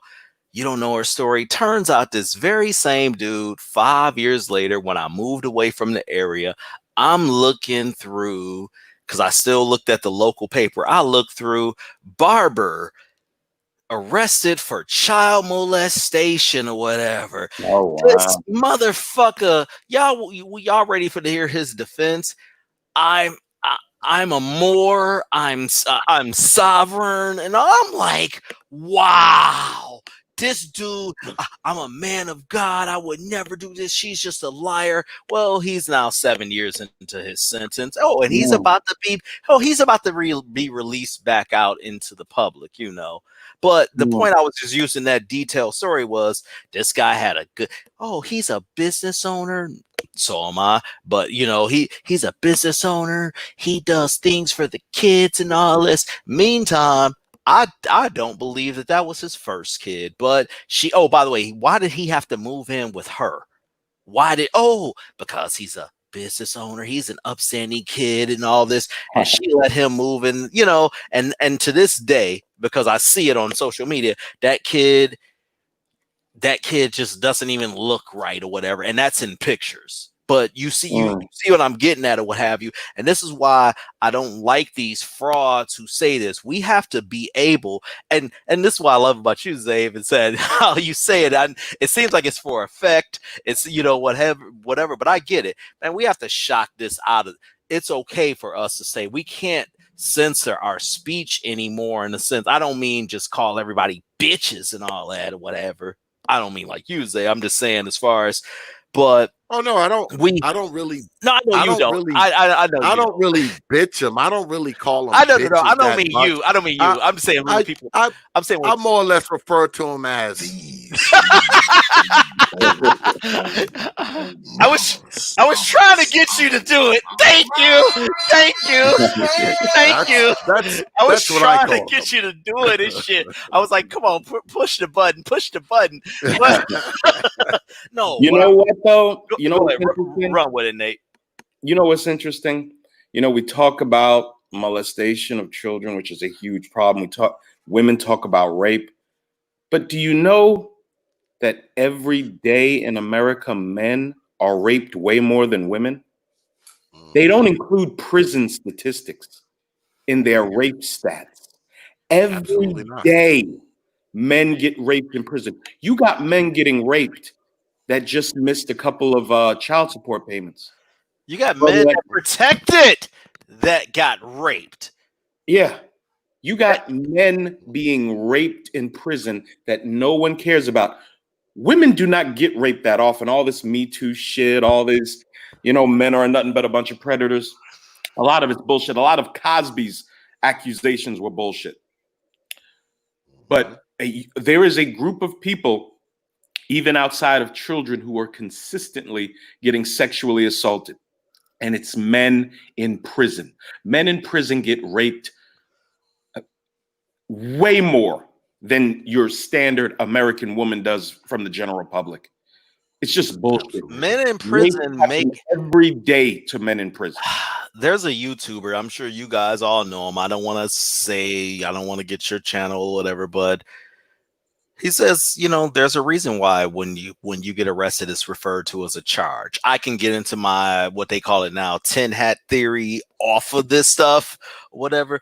But you're assessed by what your worth is. Okay, Zave's a mechanical engineer. Okay, he's worth this. Okay, he's better on the outside. Nate, he can use his skills. That can apply to any profession or whatever. He can transition that into airline crash data or whatever. Okay, he's good on the outside. Whatever it is I do is good on the outside. Some brothers, their skills are more equipped for in the prison. Even though they didn't do nothing or whatever. Hey, you can farm these things for Whole Foods or whatever. This gets back to my little tin hat theory. The propaganda, we create this environment, we inflate these rappers who only say this or whatever. We don't inflate the other rappers who saying other real life shit, because we're influenced by, let's just keep it 100. We're influenced by TV and hip hop.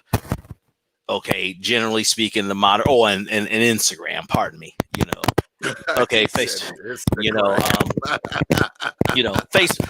for us old folks. So you gotta type sentences in Facebook and Instagram. You can be like facts.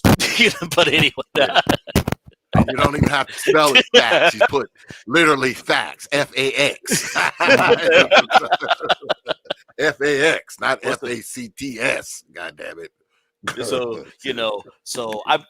what I'm saying is that a lot of our kids are being born, and case in point, these abortions. I'd love to talk to you on the side, Nate, about the number that you say, whatever, but a lot of that deals with organ harvesting. I know this is all tin hat conspiracy shit, but they ain't just. You got the aluminum foil hat on. Yeah, now, boy. I don't know. But they're not just throwing those babies at waste management. They're not. No, sir. There are prices for a baby's torso, a baby's head, a baby's lower extremities. There were different biomedical companies the last 2 years that have testified before Congress that, in fact, they do buy baby parts from Planned Parenthood. They're hoping you'll come in at least 3 or 4 months pregnant. They will harvest the child alive. You'll be asleep. When they wake you up, they tell you, the child has gone off to heaven or whatever. And they will chop that child up and sell its parts to different biomedical companies. Abso-fucking-lutely. That is a fact. Now, can't you now that I believe. Can't you? That I believe, but are you trying to connect? I mean, maybe I misunderstood. Are you trying to connect the whole prison to No, I am. Too? No, that's a separate issue to me. No. Oh, yeah. I know you, brother Nate. I'm talking about brother Sir Tyson. Oh, okay.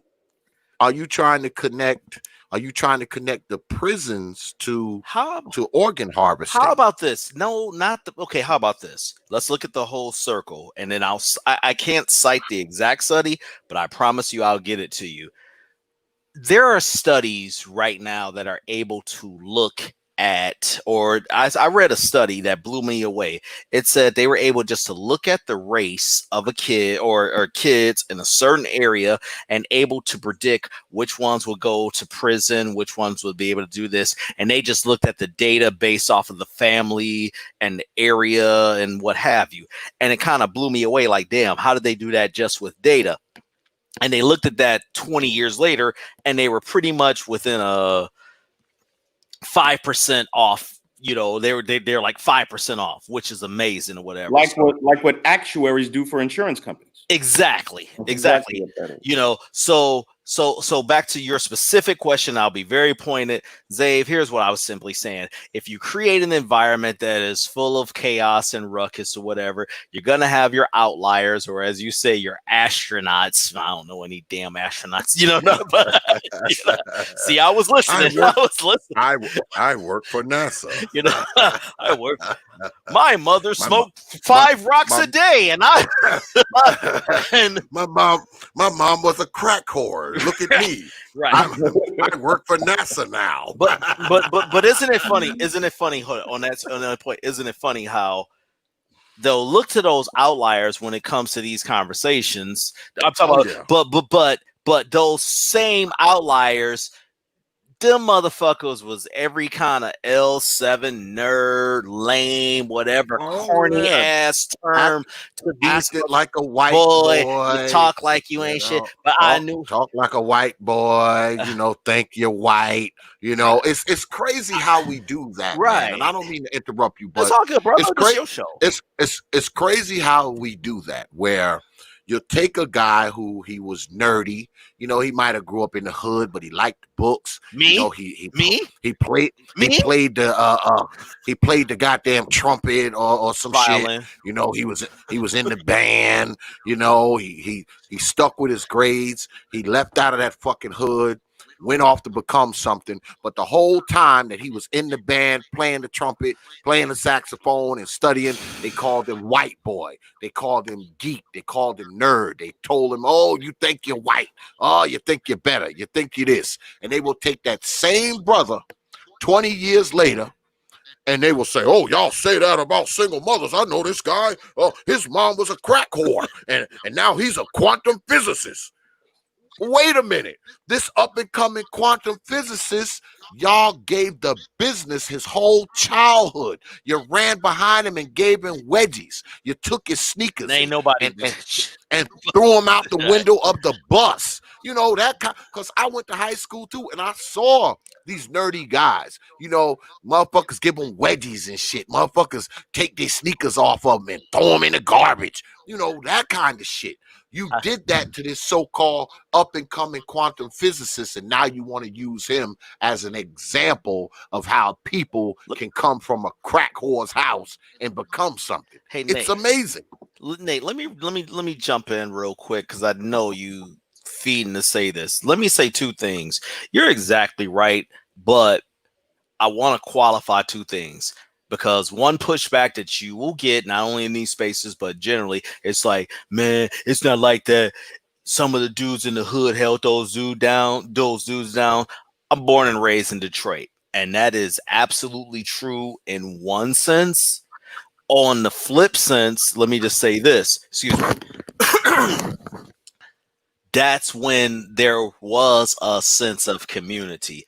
As my dad told me, you know, when he was coming up, well, I don't want to get into much in the personal shit, but he was like, you know, look, there ain't never been a time where everything's been perfect. Drugs have always been a part of the community, but it was like, hey, man, you selling that shit around kids, you know, pop them in the face or whatever. You don't do that fucking shit or whatever, or we do this at night, or as you can relate to, Zave, you know, the cats that be drinking, then the older ladies come in, they'll put it in the paper bag behind it back. Hi, Mrs. Lawrence. How you doing or whatever, you know, because there was still that sense of respect there. What to me flipped is when we started to I shouldn't say we, but the collective started saying, no, we need to follow that's on TV. Fuck them so-called nerdy ass motherfuckers or whatever. And every guy that's into books and all this ain't no damn punk. Okay, you know, I've seen plenty of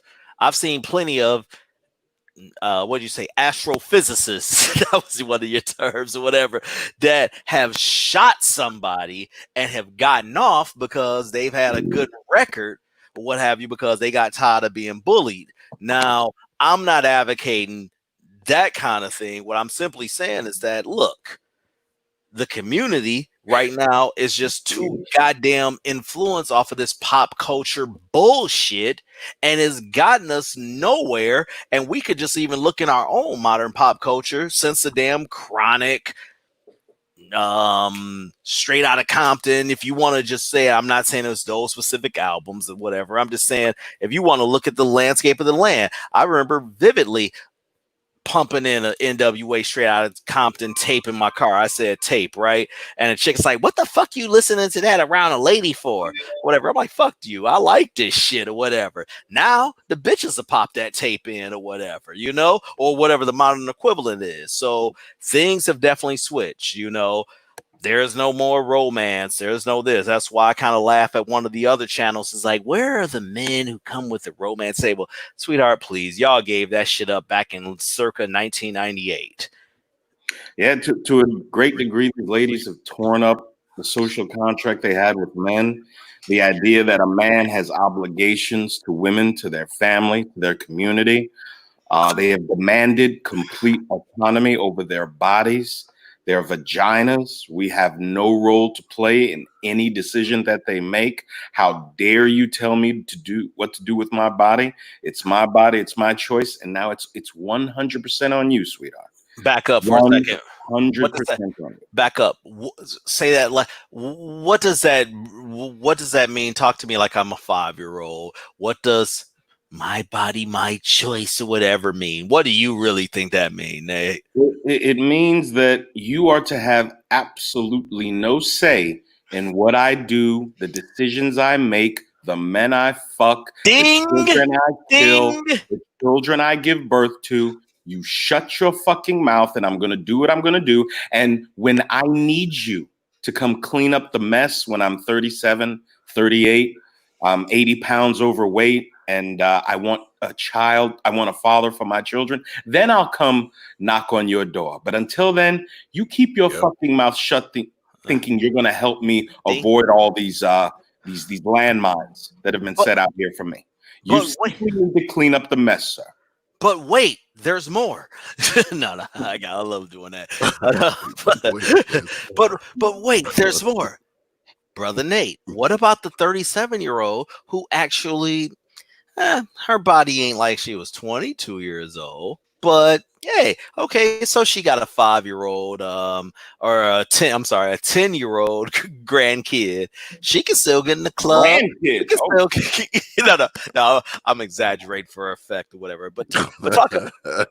Actually, I'm probably not. But that means that she's 20. Okay.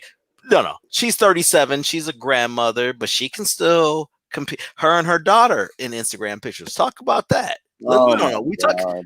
Yeah, no. Let's not act like that. We don't see that shit. Yo, I got a mother and a daughter, man, nigga. Yo, like, bruh.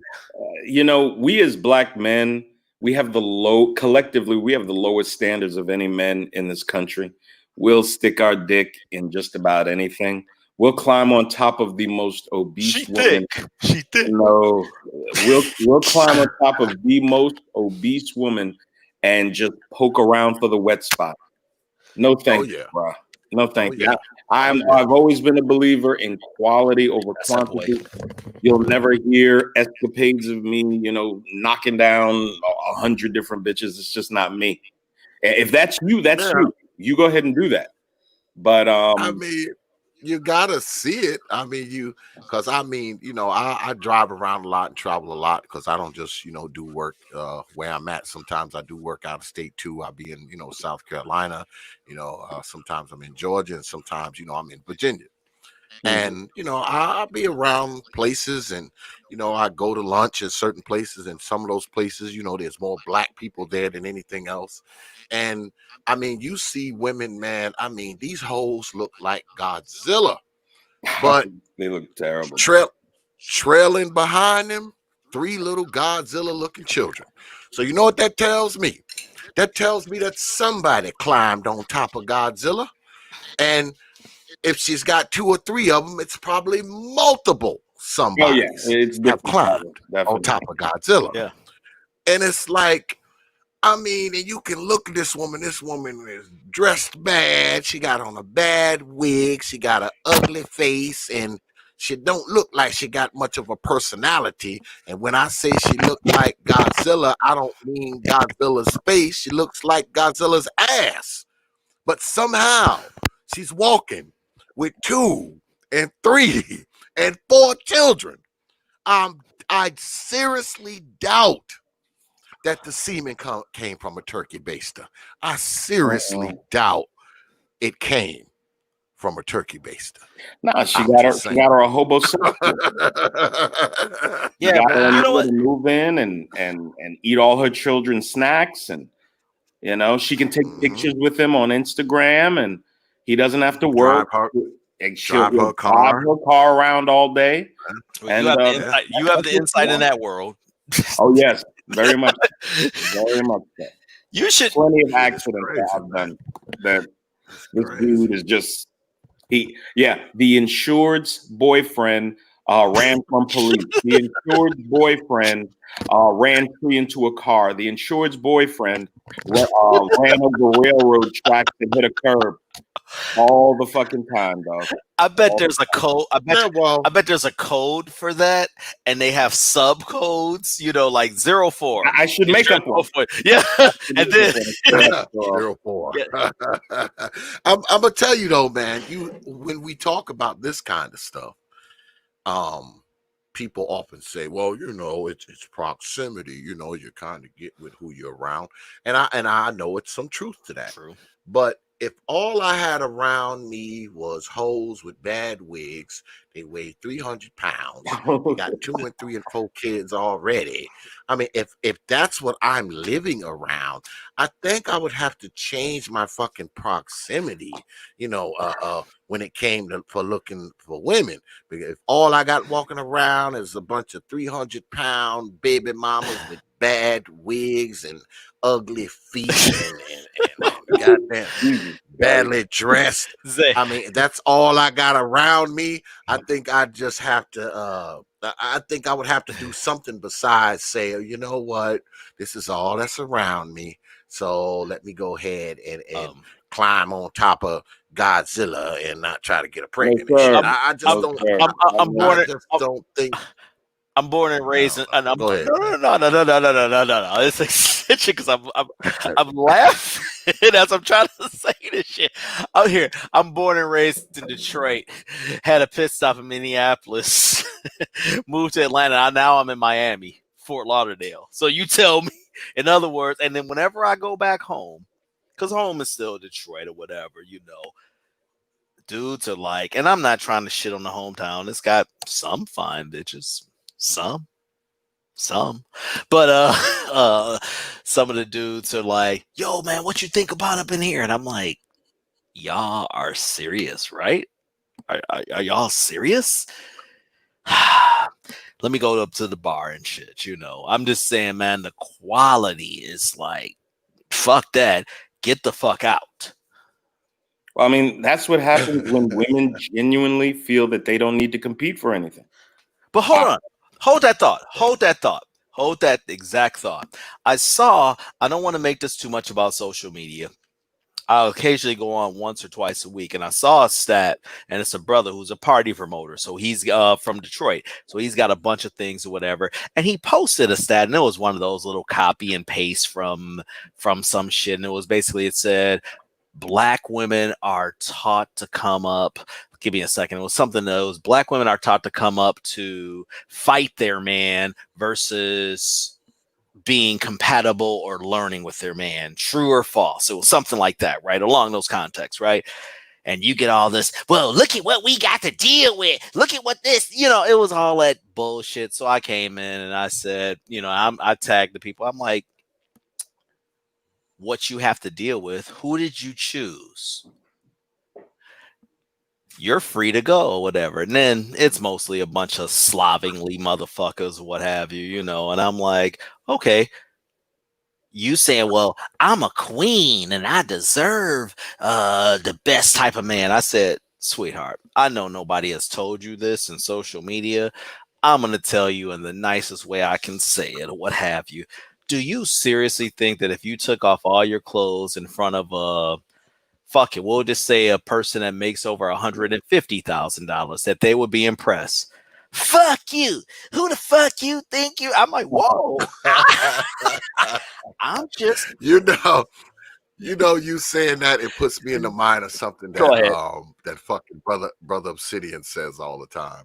And brother Obsidian says, he said, if you want to know where you are on the sexual marketplace, get in front of a full-length mirror, take off all your clothes, and look in the mirror. He says, that's where you are. I mean, that's where you are. I mean, and he's right. I mean, and what I think often happens, with a lot of women inside our so-called black society, I think that a lot of women don't really value themselves. I think a lot of them have mental issues. I think a lot of them suffer from low self-esteem, low self-worth, low self-ego. Usually, because it goes back to being a child, and I think usually it has a lot to do with how they were brought up. If they were abused, if they were beaten, if they were molested, if they were neglected. I mean, because people will tell you, because I've had people tell me this before. They're like, oh, well, you guys always talk about, what happened to you when you were a kid. You need to get over it. So what? Your mother beat you. You need to get over it. And you know what I say to that? I say, fine. So you women who are with these men who keep your nose broken, your lips bloody, your eyes black, and put a foot in your ass and throw you down the stairs every other day, y'all get over it too. Yeah, get over it. Because violence is violence, is it not? And the difference between you and a child, the 7-year-old, he can't leave. Right. He can't just pack up his shit and jump in his car and bounce. He's forced to live with that shit until he's big enough to stop it. Your black ass getting your ass whooped every goddamn day, and you can leave. Because as soon as that Negro go to work, you can jump right in your car and bounce. You can leave. So if you expect people who were abused for years and years and years to just get over it now that they're an adult, I expect you to get over the ass whoopings that this brother has been putting on you for the last couple of years. Because see, now you're an adult. You're an adult. Hey, so you should just get over it. You are saying so many fucking gems. I mean, I'm going to keep this as brief as I can. So when I went to Ghana I can't believe it was 3 years ago, 2017. Okay, so that's 3 years ago. But I still talk to these guys every day, or I shouldn't say every day, whatever. It just seems like it was shorter than it was longer. One of the things I noticed with some of the women there, some of them, I said some, only some of them weren't what you would say, oh, wow, she's not physically, or you look at her face, she's not that attractive. Then she smiles. It's like, oh my God, she has the most incredible smile. Damn, I'm looking at her body.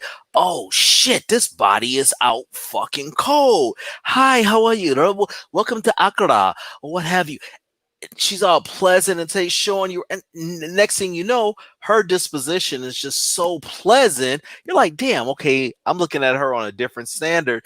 And I'm not saying all the women there were like that. I'll say 90% of the women were like that, including the best ones. But so what's the point to that? All of these women had fathers. If you're a goddamn bastard baby making dude, you will be okay. I didn't stay at a hotel. Let me be clear on this. I stayed in a village 2 hours away from the airport. And when I say village, I mean it had running water and all that shit. So don't, get the Sally Struthers National Geographic shit out your head. But I just noticed the accountability and how the women walked and that's their energy and shit. And it's like, what? And they weren't in their goddamn phones. They had phones. Let's not be clear. And they was walking and they're looking all at me, but I'm the stranger in the neighborhood. It wasn't like they were just looking at me, but I just bring that back up to say, I was talking, we would have drinks later in the evening. I was just talking to them like, yeah, well, how do you meet people? And they were like, what do you mean meet people or whatever? Well, we just go to gatherings or whatever because our culture is designed for socializing and we're just going to do it. And we don't, in other words, they don't have these, I don't match this fake ass Kardashian, Meg Thee Stallion, or whoever the fuck is popular standard that permeates with a lot of these women here, including the so-called educated ones. And to me, that comes from a lack of, like me, people get wrong or people get mad. It was when I say this, if a woman didn't have a father in her life, I asked her, did she have a strong man influence in her life? An uncle, a stepfather, that term ain't even popular anymore, but you get what I'm saying. An uncle, a cousin, or whatever, and they say no. Okay, I'm already dealing with somebody who's dealing with some feminine. Nah, to me, that's an L. There's 3 other billion women. I'll go with, somebody who has some structure that came from a man, because a man demands accountability. And Zave, I'm sure with your daughters, you weren't like, young lady, you're a beautiful young lady, you're an insightful, all this. You told them, not only did you tell them that, you ran through that or whatever, so what they don't think that their problems are whatever, if they have problems. I'm just simply saying. I gave it to them straight. Okay. I told my daughters, I said, look, you are going to keep yourself viable if you want to ever have any man pay any of your damn bills. I said, because your youth, your vigor, your fertility is not going to last forever. One day it's going to all dry up like a fucking peach on a sidewalk in the middle of August. The way you get so graphic. That's like a peach on a sidewalk in the middle of August. Eventually it's going to dry up. So don't use yourself up. Make good decisions and plan ahead. And I pretty much gave them lessons to all my children, because I said the reason why I'm able to do the things I can do now is because I always thought about planning ahead. When I was 30, I thought about what the hell I was going to be doing when I was 40. When I was 40, I thought about what the hell I was going to be doing when I was 50. You're better than me. I'm 50. I'm thinking about what the hell I'm going to be doing with my ass 60. So in a sense, I started planning for 60 at 30. Because I always live by a 10-year plan. So I try to tell that same thing to my children, to my offspring. I tell them the same goddamn thing. And I've had to go back on my word, because see, I told my kids when they were coming up that I wasn't trying to raise any more kids. I told them that when I was young. You didn't go back on your own word. You stepped up. But now I have to, because not only is it a necessary thing to do, it's the right thing to do. It's the only thing to do. And I have to practice what I preach, because I'm a true believer that these children who don't have men around, especially these young boys. I'm a true believer that their uncles and cousins and older cousins and older brothers and grandfathers and people like that should be stepping up and doing what their fathers are not doing. So therefore, being that I'm the patriarch of my clan, I shall do it. And that's pretty much it. Salute, man. Salute. Absolutely. I'm in awe, man. I know that if my sisters, again, none of them have sons, if they needed assistance with one of my nieces, if they're willing to move close to me, of course, I would take them in. I would do what's necessary to, give her the very best opportunity in life. But man, to actually go through with it, to bring 2 more mouths to feed into your house, brother, that's a big undertaking, man. And I just have to salute you on that, bro. Not only do we salute him, I want to say this to whatever remaining audience that we have, and if we don't, just on the playback, I want people, because I don't know if you were on that panel, Nate, but BGS was talking about something about, it was an argument about the clan, or the clan CL. Yeah. CLAN. No. I remember that. Okay. And for Zave's purposes or whatever, what BGS was speaking of was that the parenting was different in the black family because he came up in that versus the traditional parenting model that we use. And I was going to say, I've seen both, but I experienced that parenting clan. But let me be clear on this. I had 9 aunts and uncles. Okay. So like there's a funny story in our family, whatever, when I was like 11 or 12 years old, I had said, I ain't never had no babysitter. And all my aunts and uncles looked at me like, motherfucker, are you out your goddamn mind? Whatever, but my perception of a babysitter was based off of, and this goes back to my propaganda point, was what I saw on TV, a stranger coming into your home, taking care of you for XX amount of hours or whatever, versus your family. To whereas what I'm saying is that in our family, let's just say something happened with one of my aunties, to whereas my mother and my father was like, well, we got to bring in my cousin or their niece or whatever, and she would stay with us for 6 or 7 months. And then, and it was no big deal. In fact, I welcomed it because we're 2 weeks apart, but that's another story or whatever. But, she was pretty much like my sister. But that story that I'm sharing with you guys isn't unique in our black experience in America. Yet, yes, we're having less children. So we ain't going to have that option always, but it's always going to be well, fuck you. I never liked you that much, sister, but those kids are my kids, and that's why what I'm sensing from what you saying, Nathan. And well, obviously, the grand poobah here is Zabe. Shit, that's a big step up, even in your lasting years. But hey, I shouldn't say your lasting years like that. I'm just saying, because I look at it like don't put me in the grave. I know, right? I don't mean it like already. that. I didn't mean it. Right? I know, right? I ain't ready for the grave yet. Not just yet. I do believe. I do believe, though, on the negative side, us as a black community, our grandparents shouldn't be raising no damn kids. That's fucked. They should get to see the kids on the weekends, get to kiss, hug them, or whatever, watch them a few hours, then take them away. They've raised the damn family. They've done it. Yeah, them, and that's I'm not saying you. I'm not saying you. I used to agree with you. I used to agree with. Okay. I used to agree with you until I used to. I agree. I used to agree with you until my grandchildren started coming along.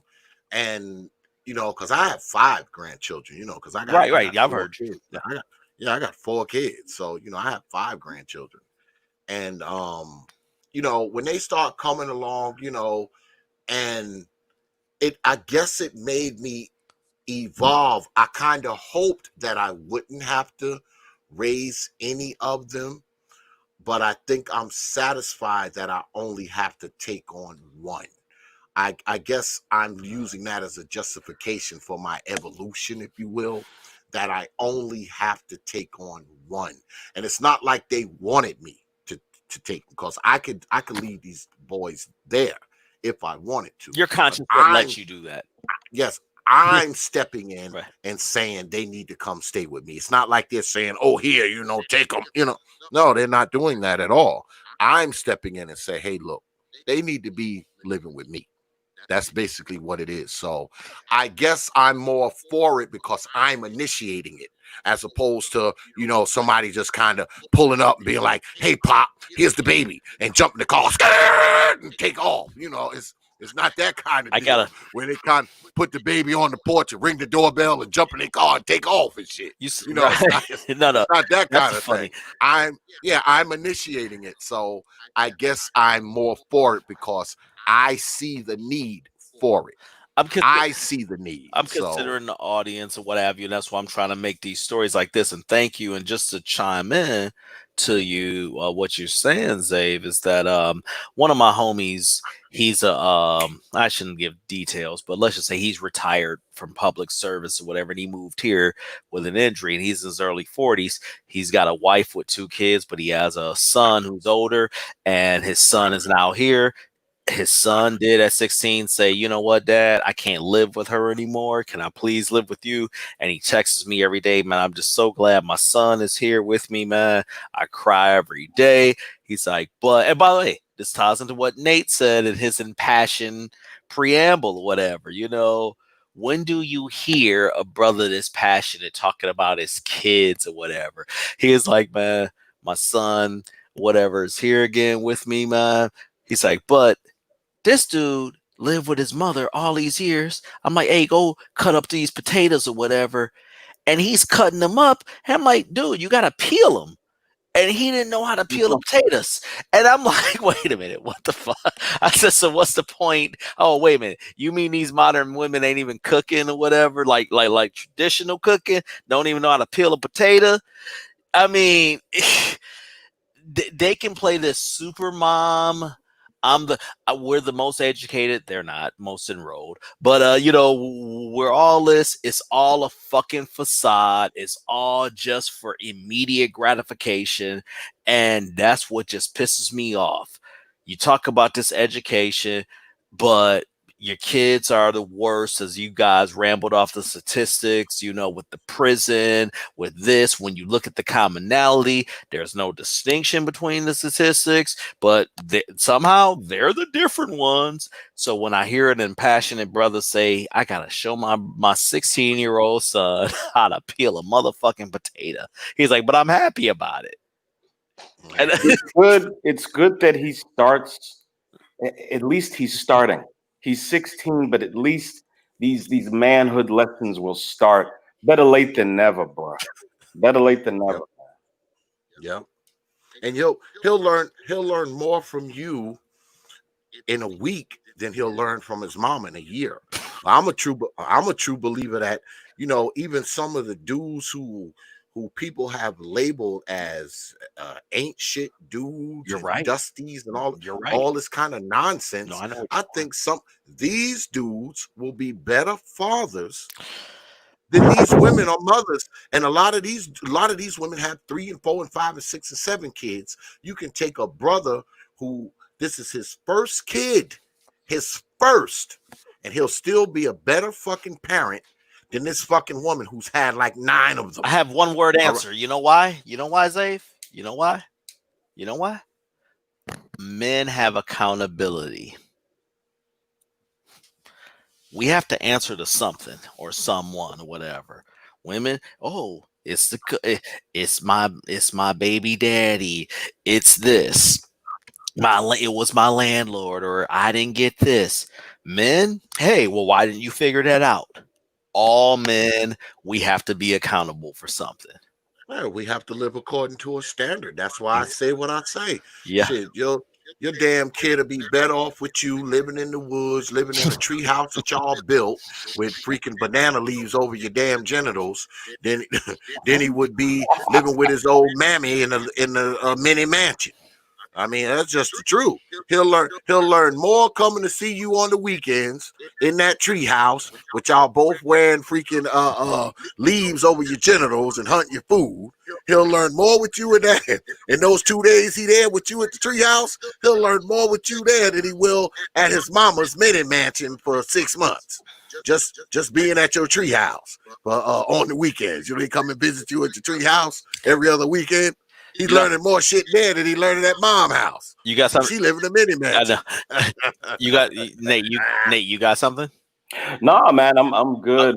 I'm about to head on into we're about to wrap this up. Let me It's getting late. Can I end on the last point? Can I end on the last point? Oh, absolutely. Yeah, go ahead. Take your part and shot. My last part and shot is very simple. One of the things that you can tell the distinction between men or boys that will become men, or males, I'm sorry, or men versus males / males, is, do they have a defeatist or mentality? I was gonna say, or a victim mentality, and you can tell that by, okay, when they figured when something went wrong, are they gonna go whine and complain, or are they gonna try to figure it out? Like, dang, I can't figure it out. Dad, I need some help or whatever. Okay, that's gonna be your man. The one who just gives up, whatever. Okay, that wants guidance, or hey, no, you need to go back and stick with this. We're gonna force us through. Women, hey, whenever something goes wrong, who's the first person they call? They're gonna call a goddamn man. As far as even when the damn toilet, where you can just put a damn plunger into it. Okay, they're gonna call a man. That house that they bought with all the, that house with their independent ass they bought with the single mother program, the first time home buyer program, the I'm a non-married woman program. That house was designed by a man. That plumbing was laid by a man. That electrician. Single mother program. No. Hey. I know we're doing parting shots. Since I lived in Minnesota, the reason why so many black people, I bet nobody ain't talking about there's no black people in Minnesota anymore, but the reason why so many black people in Minnesota, they had the most liberal welfare policies. Nobody will publicly tell you that. So a chick, all she had to do was just come with her children and stay in a shelter one night, and she would have a housing voucher, and then she would have a vehicle voucher, and then she would have a job, waiting for her skill training. Wait a minute. Yeah, in the 90s. Hold up. Oh, you didn't know? Hold up. I understand that they'll give him a house and all that shit. You trying to tell me they'll give him a fucking car too? No. I didn't say a car. I said a vehicle voucher. It'll be 1,000 to 1,500. Okay, so it'll be 1,000 to 1,500. Oh, so they can buy a car. Yes. So they can. Wow. But wait a minute. You got a man in the streets. Yo, I'll give you 2 stacks. You take that $1,500 thing. That's 35. I can talk this guy down from the 5 to 4. We have a Challenger or a Charger or whatever. My point is that you don't know. No, that was the hustle. It was ran for 15 years. Now you see what is, but we won't get into that or whatever. Not blaming. Thank you, brothers. Nate, the way you napalm Nate, do that goddamn channel, motherfucker. Zave, love you. I hit you up on email. Yeah, I appreciate it, man. Zave, thank you again. Thanks for this giving platform. It was just us just politicking. I'm sorry if I talk too much. No, Nope. Y'all take care. You are welcome up here anytime, brother. Yeah, anytime. I have something I'd love to present and do your debates, but I'll shoot you down on the private side. So just hit me up. Gotcha. Just hit me up. That's all. I'm easy to find. Donations will be forthcoming. I appreciate it. Appreciate it, man. And yeah, good luck on that Cash App. Don't worry about nope. Brothers. And good luck on that Cash App, brother Nate, as well. Yes, sir. No problem, bro. My parting shot, man. Thank you, Xavier, for giving me access to your platform. I wish I could have pulled more folks in. Again, I've been doing this for about 2 weeks now. And hopefully this will get around and people will listen to it. And, make their own judgments on, what my message is, and that'll help me determine what I need to do moving forward.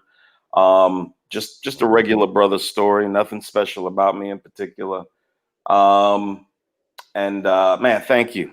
Again, you don't know me from a can of paint. So yeah, man, but thank you for giving me access to this platform, man. I like what I heard, man, and you're welcome back anytime, man. I mean, the way you went in tonight, man, I might have to start some Thursday nights with Nate and shit.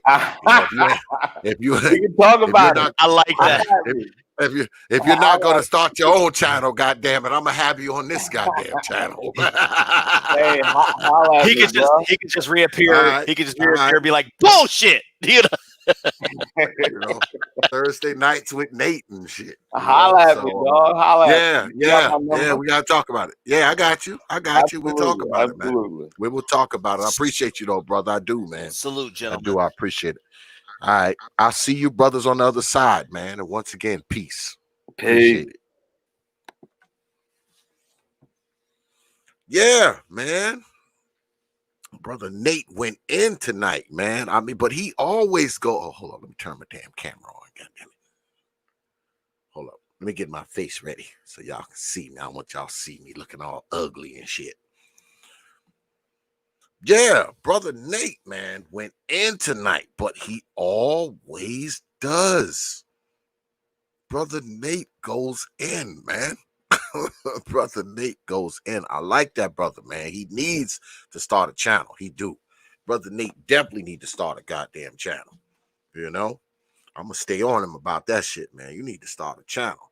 Either start a channel or come over and start working on motherfucking T.P.O.T.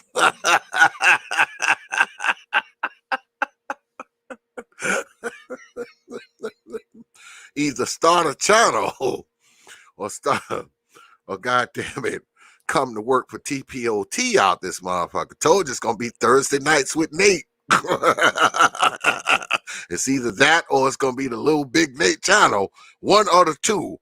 I'm forcing the action on either one or two of those goddamn one or two of those endings. I am forcing at least one or two of them. But yeah, man, I appreciate the brothers coming through, man. Good shit tonight, y'all, as always. I appreciate all the cash apps. You brothers, man, y'all always support this platform, man. That's just who y'all are, man. Y'all always support me, man. Y'all always look out. Y'all always do it, man, no matter what. Even when shit's fucking up, when shit's breaking down, y'all don't care. Y'all support the T.P.O.T. YouTube page no matter what, man. And I appreciate you, brothers, man. I do, man. I mean, y'all know I mean it honestly. All right, I don't kiss your butts. Because by now, y'all know I don't kiss no butts. But I appreciate y'all, man. I appreciate y'all, brothers, sticking in there with me, man, and watching me and listening to Brother Nate, man, build, man. I mean, good shit tonight, man. Good shit tonight, man. And I appreciate everybody, man. It's always good, man, to be up here, man, with you good folks, man. It just, because y'all the reason why I continue to do it, man. I continue to do it because, I like to do it. Even though they done demonetize my shit and all that, I'm still here. I'm still here and y'all still supporting. So y'all ain't letting it stop y'all from doing what y'all doing. So I'm not gonna let freaking the the YouTube speech police stop me from doing what I'm doing either. All right, man. Once again, man, I just want to thank everybody, man, for coming out, checking us out, watching us, spending some time with us, and all of that. So I'm going to go ahead and, run my stuff as I always do, and I'll see y'all on the other side. Open your these here. Peace, everyone. You may have noticed the super chat icon is missing because T.P.O.T. has been demonetized. Yes. So if you would like to show your support, we would really appreciate it. If so, you have to use the Cash App or StreamYard donation tab. We won't let the speech police at YouTube stop you from showing your support to T.P.O.T. Remember, StreamYard, and Cash App is how you donate to T.P.O.T. Thank you. Thank you.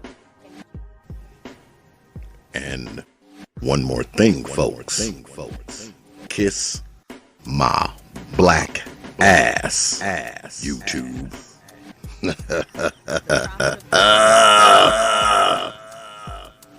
Now back to the show.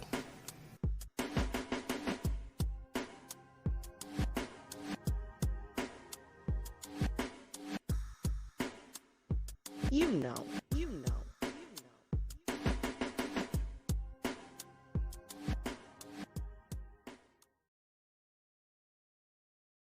Open your mind.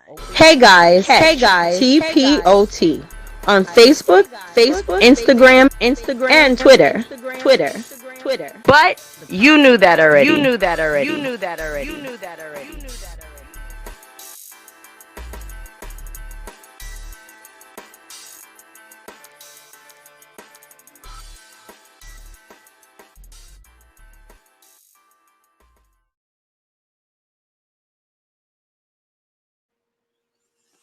Yeah.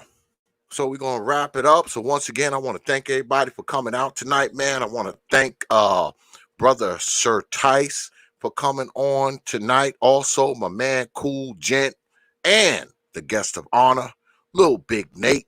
Y'all will see Lil Big Nate around, I am sure. He's popped up on quite a few brothers' platforms, and he's always consistent. He comes with that compassion and that conviction every time, just like he did tonight. Salute, brother Nate. And hey, man, it was good shit tonight, man. If you came in late, man, go ahead, man, and freaking rewind it back, so you can hear what brother Nate was laying down, man. Laid down some good shit tonight, y'all. If you came in late, you missed some good shit. So you might want to go ahead and rewind. But once again, man, I want to thank all y'all for coming out tonight, man. I guess I will see y'all. I'm working on a debate for Saturday night. Don't quote me on it. We may or may not do one. I'm not sure. But if we do, you'll see the thumbnail, and I will see y'all Saturday night. If not, you catch me on Wednesday. Don't worry about it, because y'all know we always throwing down on the lead. All right? So, with that, I will leave you with 3 words. Like I always do. Open your mind.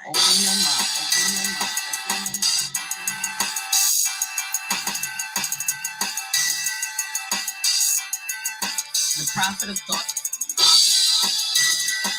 Peace, folks. See y'all on the other side.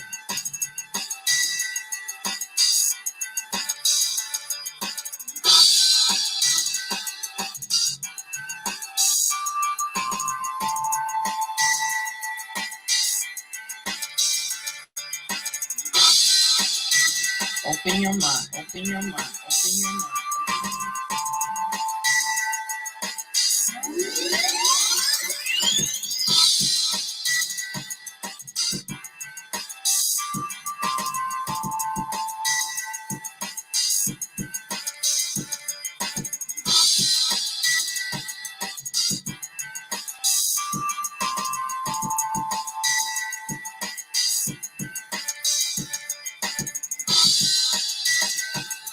The prophet of thought.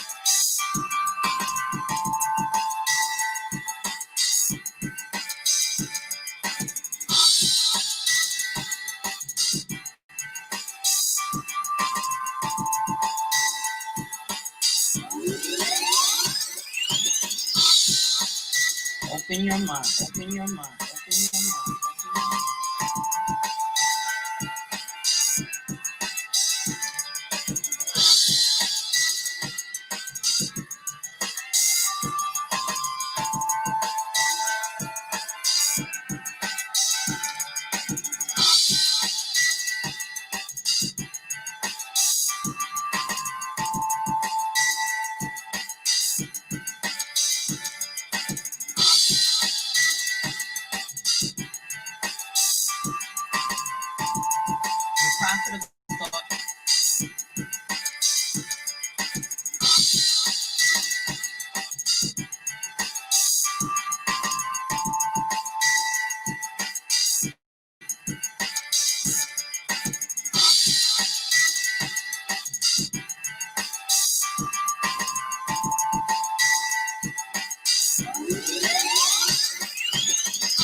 Open your mind. Open your mind. Open your mind.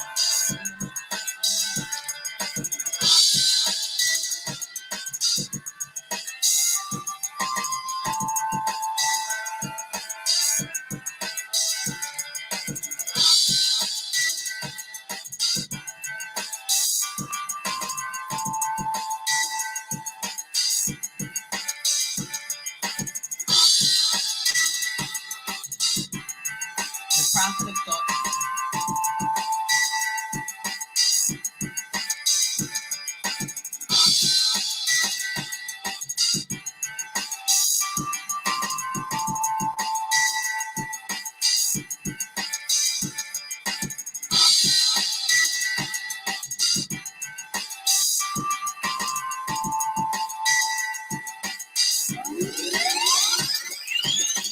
Open your mind. Open your mind.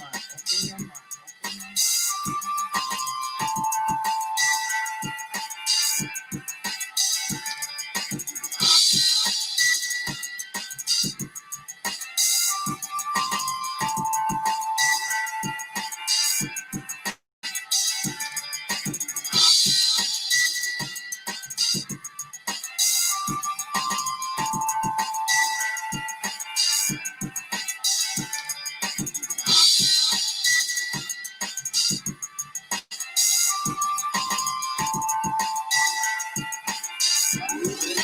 The prophet of thought. Open your mind. Open Only your mind. from the Prophet of Thought series media. Open your mind.